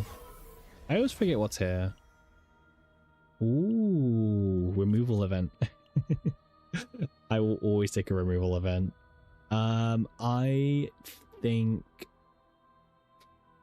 we can start I think Veronica's shield is proving to be a bit weak. In general. I know it takes out another skill card, but we don't really need them.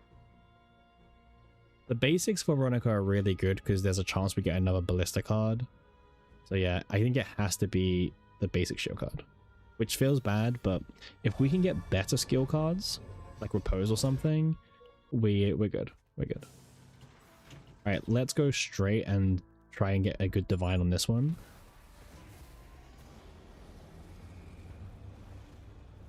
Ignition can be okay.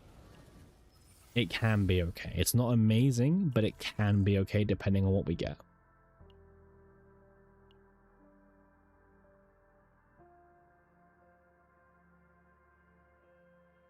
We don't have any discard synergy, unfortunately.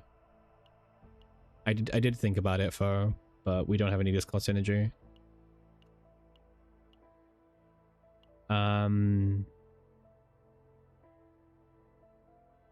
This is funny, but I think this has to be on the user, right? Correct me if I'm wrong, but I think this has to be on the actual user playing the upgrade card, right?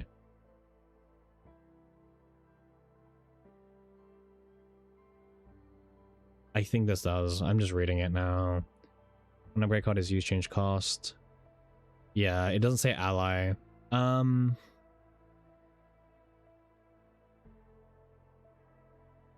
know what? It's fine because we still have 2 upgrades with Cassius. So I will give this to Cassius. Actually, damage reduction's good.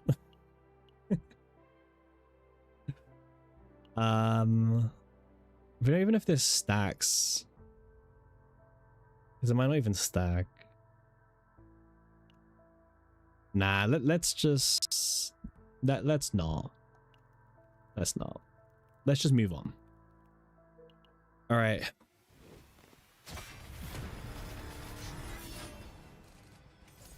Nice, Dominion for free. Nice, that's huge. Okay, so this one. Okay.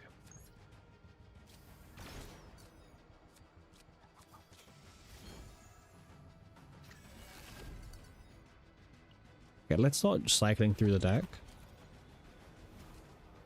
Okay. Oh, actually, wait. Kind of a misplay. We can use Rosaria here. See what we draw. Okay, that's good enough. Let's just get this set up now. Please be 1/1. Nice. See, just ask. Ask and you receive. Okay.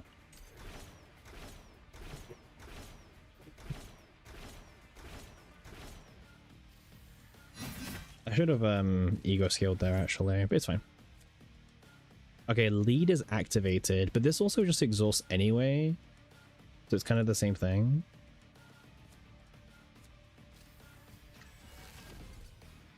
In fact, we can actually trigger the quest, and this is even better. Let's do this. Let's just play all of them. And then this exhausts, and this becomes 0 cost. Yep. And then let's draw this. All right, I think we've got a pretty good team going now.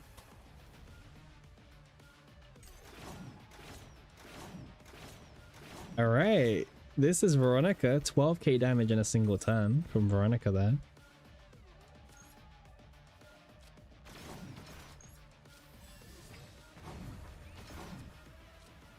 And then 111. Yeah, see, this is why I would always choose 111. 111 is like the best quest for just general use. Yeah, second method, where are you? Alright, let's see how much damage this is going to do. I'm kind of curious. Wait, actually, let's use the ego scale while we're here. Why not? It gives us another card. Oh my god, it gave us another shelling. Okay, this is going to be so funny to watch.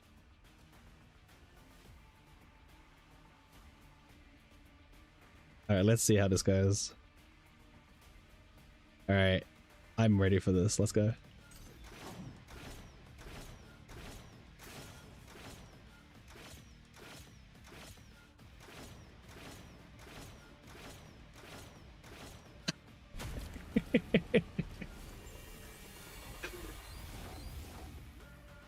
I mean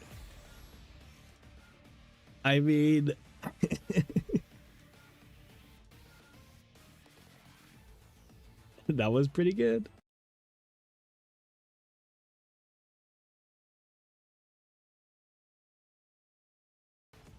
That was so good, man. Oh, imagine missing that.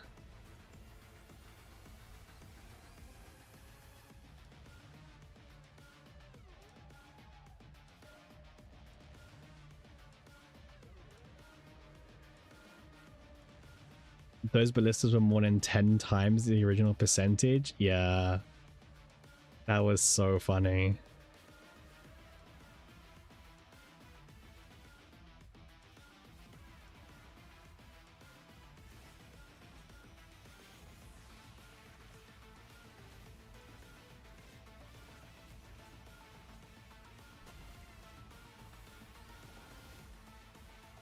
All right, we're back. All right.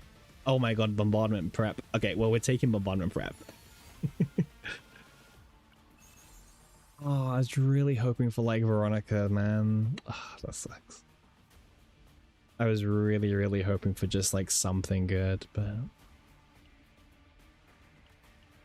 I mean, I'll take this on Maribel.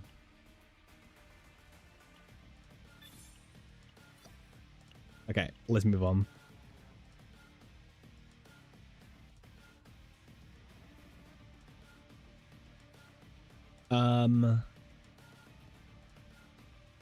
Do we have a preference of which boss?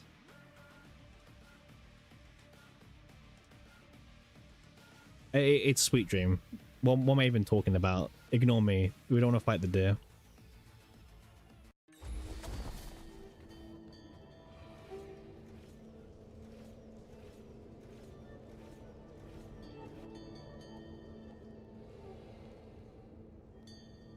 Yeah.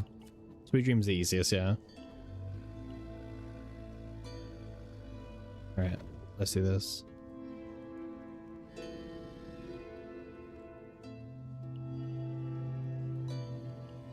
And Saffron Fate is always good. One extra AP saved every turn.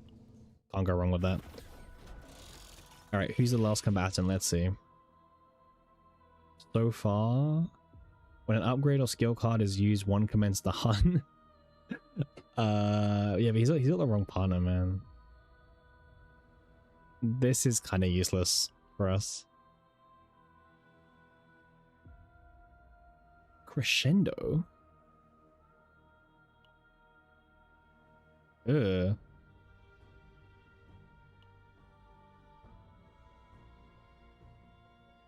Ooh, decreasing fortitude is actually really good, by the way. It increases damage by plus 80%. Actually, Owen might be the pick.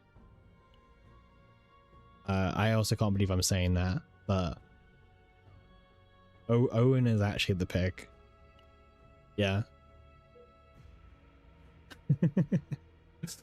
Believe it or not, Owen is the best pick here.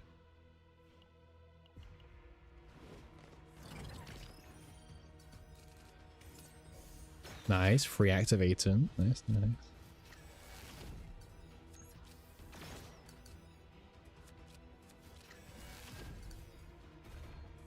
Yeah, he's really good.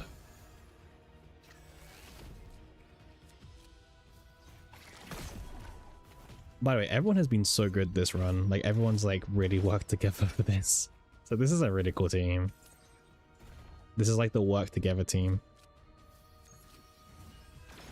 Okay, decrease fortitude.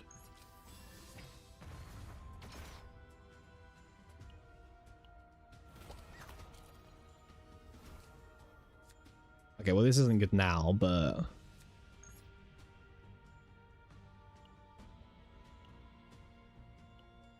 wait, we don't need to go too over the top.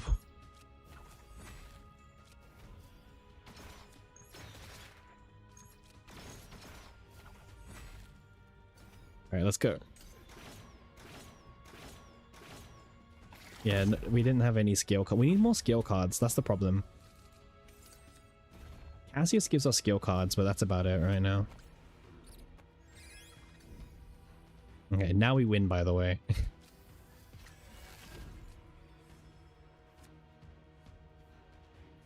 Yeah, it's just GG at this point, man.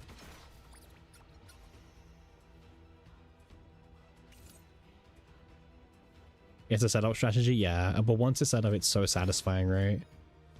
Like, look at this. There's even in critting, yeah.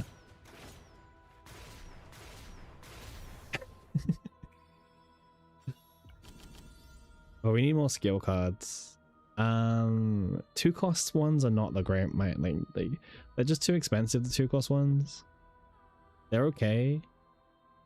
But, I mean, it has retain, right? We could keep it in the hand.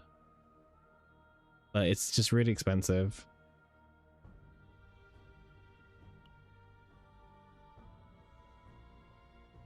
Yeah, I don't like it. We don't need it. We do need to get some skill cards, but that's not a one, man. Basic card is used. Weakened enemy. Yeah, rally should be quite common, but I feel like we haven't really been getting it.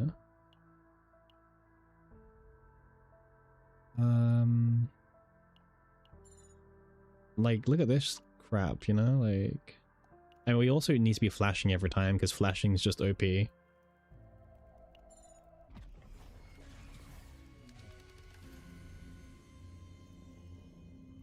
I mean, applying combo is not bad. 30 credits is kind of pointless at this point. 3 morale is only good for 1 turn. You know, that 1 turn could be kind of cute, actually. We'll take it.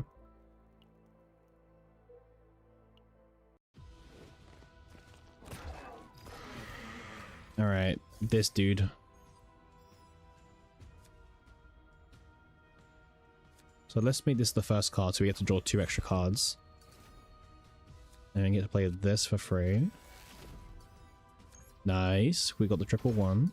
Huge. Okay, I think we just do this, and then we do this for next turn. Yeah, shield. Yeah, that's Owen's value is insane, man, for this. Like, we've actually made Owen insane.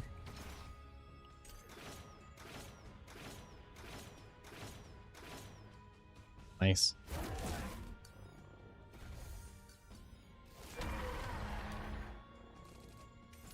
Yeah, this is like, look at this team. This is such a setup team. This triggers this, by the way, so let's do this. Okay, so we can play all of them actually. That's really funny. We can afford to play every single card. We don't want to attack, mind you, so.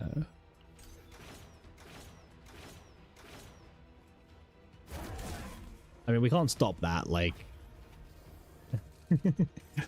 Like, we can't stop one of them.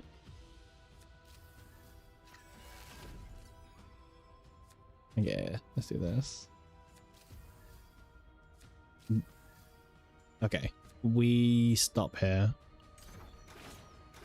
It's because they count as the attack action, unfortunately, because it's an attack card being used still. That's why. Okay. He is kind of pissed off now, which is fine by us. Let's decrease fortitude, because that's kind of broken. Then we can shield, because again, that's kind of broken. Do this.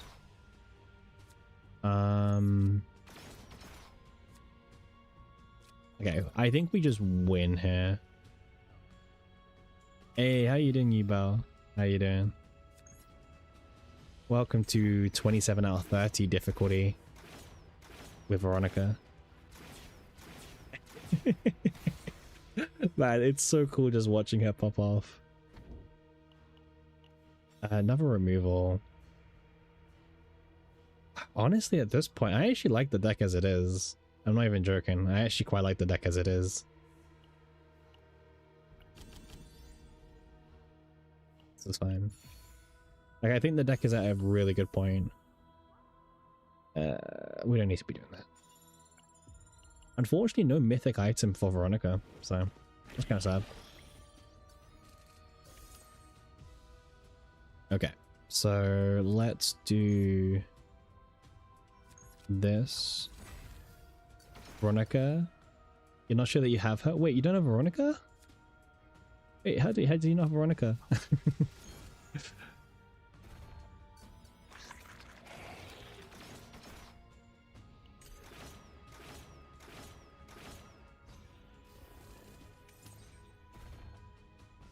Okay, free Dominion, nice.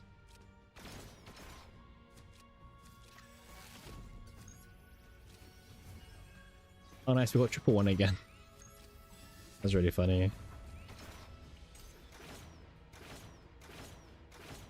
Sadly, we don't have any crits coming in.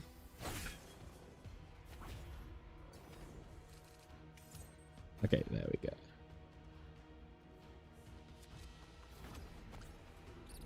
Let's get the Kowalski in there. And then we can do this. Actually, we can just do... Yeah. Do these two. I'm a little bit concerned about Veronica's stress levels because obviously we're going to the final boss very soon. And she's already gone into breakdown once already, which means it'll take a bit longer for her to get back out of it. Oh, Dan, you don't have her? Ah, kind of sucks. Yeah, because she's the super boosted character for this week.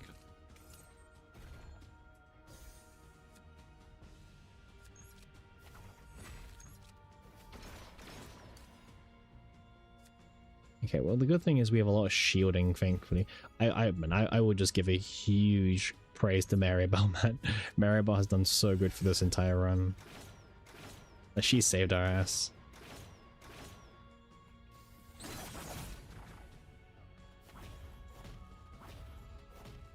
At least he's an easy boss, so we're okay? Yeah, at least we're okay.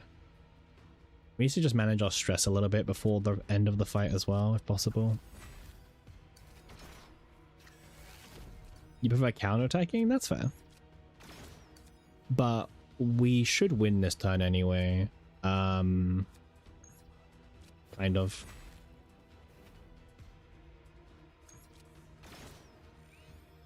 Yeah, we should win this turn. Yeah, 1 1 1 1 times 6. Yeah.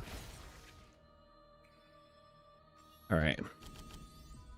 Ooh, Joker isn't bad. This would be good if it wasn't random combatant, but it is. Joker is actually pretty good just because we need more skill cards being used. Right? So I'll take Joker. Ideally, Veronica gets stressed in this fight if possible, and then we can kind of work with it at that point.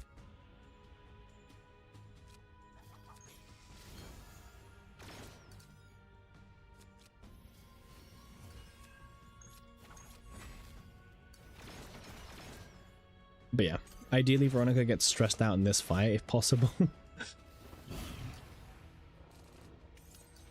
then we should be good.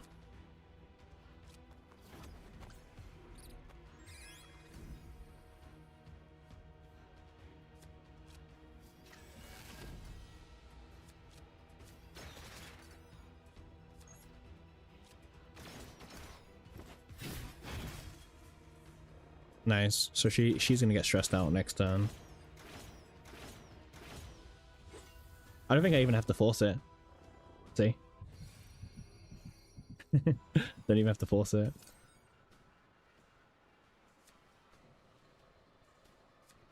Let's make sure we're playing the upgrade cards, by the way. Just like so we're not dying from... Oh, there you go. Perfect. Nice and early. That's huge. I didn't want to play the break armor because I wanted to just make sure we had enough AP to do everything, but apparently we did. So. This guy doing extra actions is so annoying, man. It's fine.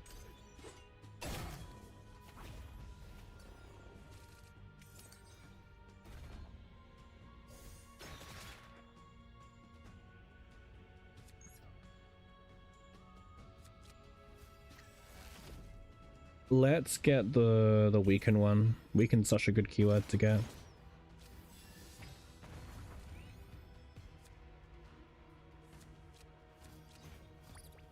Just having the shields also work is so good. Alright, come on, Veronica. It's a bit of a tall order to kill here, but I believe. There we go. No doubts. No doubts.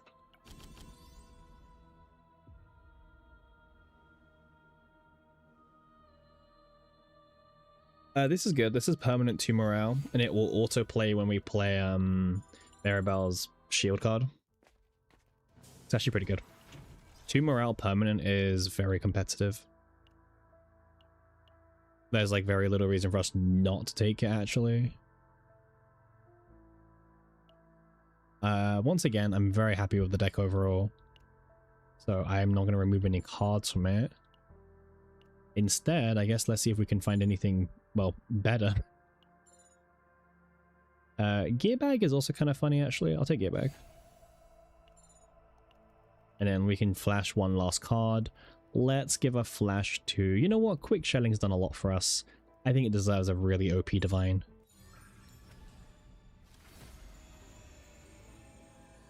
Yeah, 1 AP is good.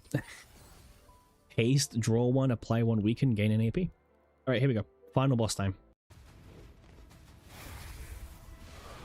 Don't take my my ballistas, please. Oh man, like why do? Oh, I don't even know why I say it sometimes. Literally the one card. It's fine. We have a lot of basic attack cards to get it back anyway, so we should be fine.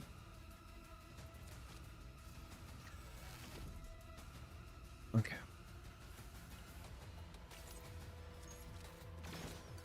Yeah, well, I mean, we actually came prepared this time to make sure that we actually had backups.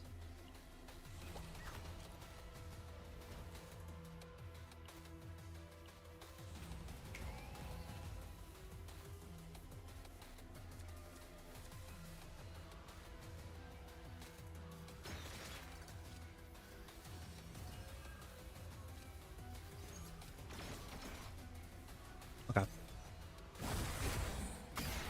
We just need to get our ballista back ASAP. Well, it won't be this turn either.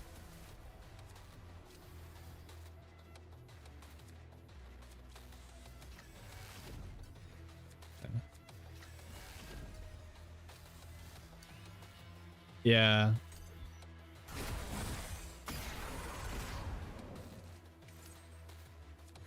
Okay, well, this is good. Bro, give me back my deck, please. Oh, this guy is so annoying. Like, please, man. Just let me get back my deck.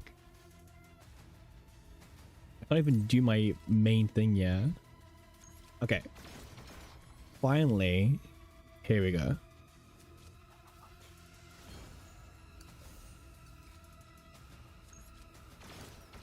Nice, we can play this now. Alright, we have the setup. Okay. Took a few turns.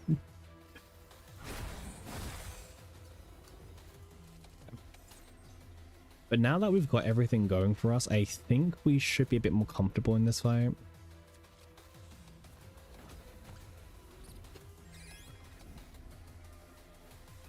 Kowalski being taxed is kind of stupidly annoying for her, but...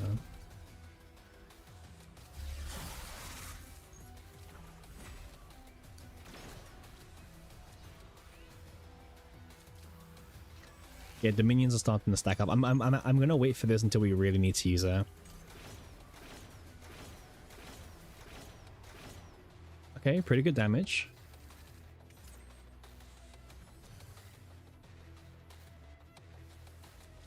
Joker's free, so I'll pick Joker.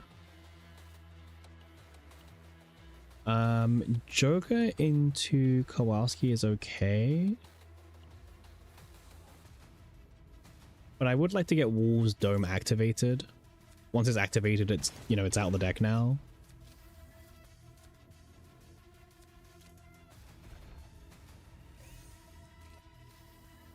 Nice.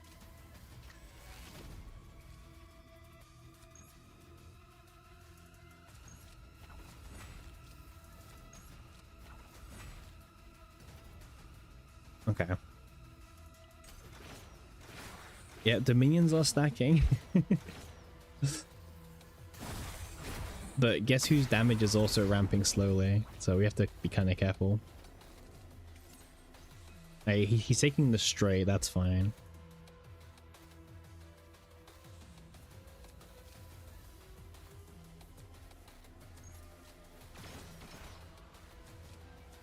Okay, harmonization is really important here.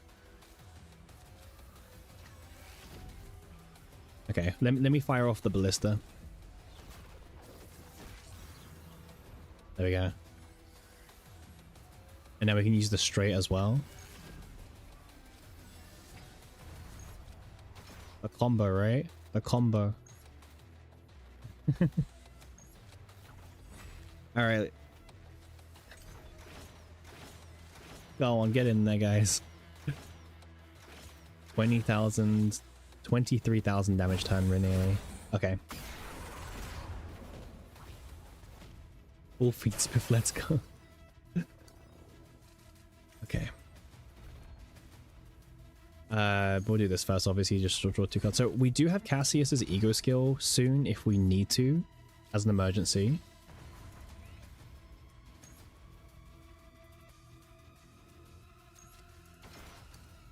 Okay. Joker is bad, but this thing keeps getting taxed, man. Okay. Just for 2 AP next turn. Okay, we need more crits than that, but...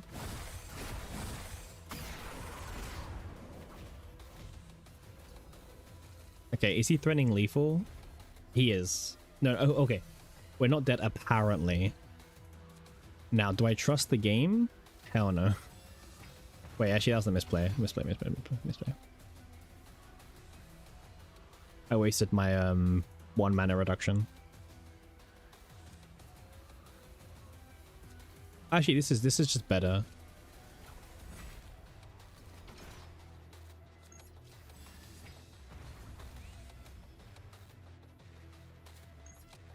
Do this.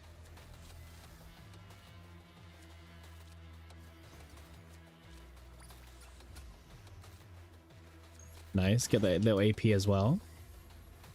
Okay, we got our ballista back because he took it away. I don't know if you realize he took our ballista away. Okay, we got it back. Nice. That's pretty big. Let's do this because it gives us more reloads.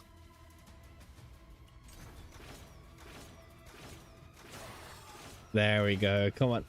Nearly there.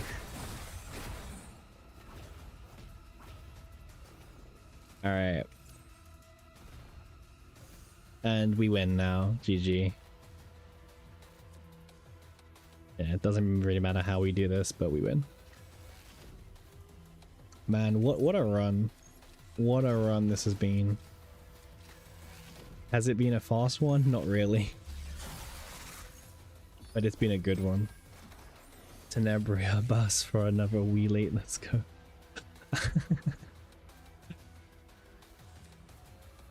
Yeah, I'm just going to play all the skill cards and I'm going to let the ballistas obviously do the final hit. As deserved.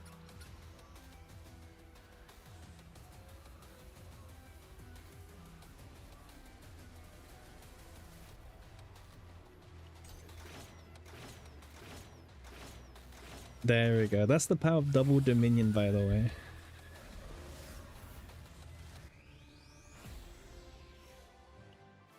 All right, there you guys go. I appreciate the late stream, but there you guys go. That is 27 out of 30 cleared with Veronica in SORTIE. Yeah, it was fun. It was really long, but it was fun. Does it make her viable? Yeah, I mean, on the lower difficulties, I'm sure she's gonna absolutely just slap. But yeah, without the E2, it's kind of rough.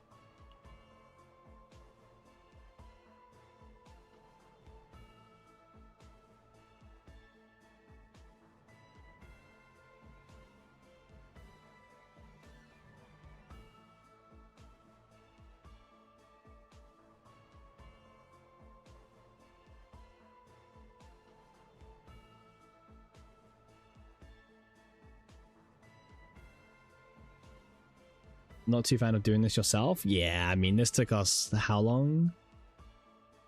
63 minutes isn't bad. It's actually faster than Luke. This was faster than the Luke runs. Actually a great run with no DPS. Yeah, thank you.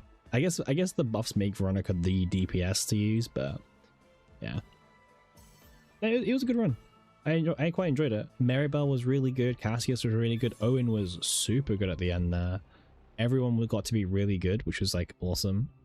Or Luke. Well, yeah, his sortie buff was like good, but he still took way too long. I didn't have E2 Luke as well.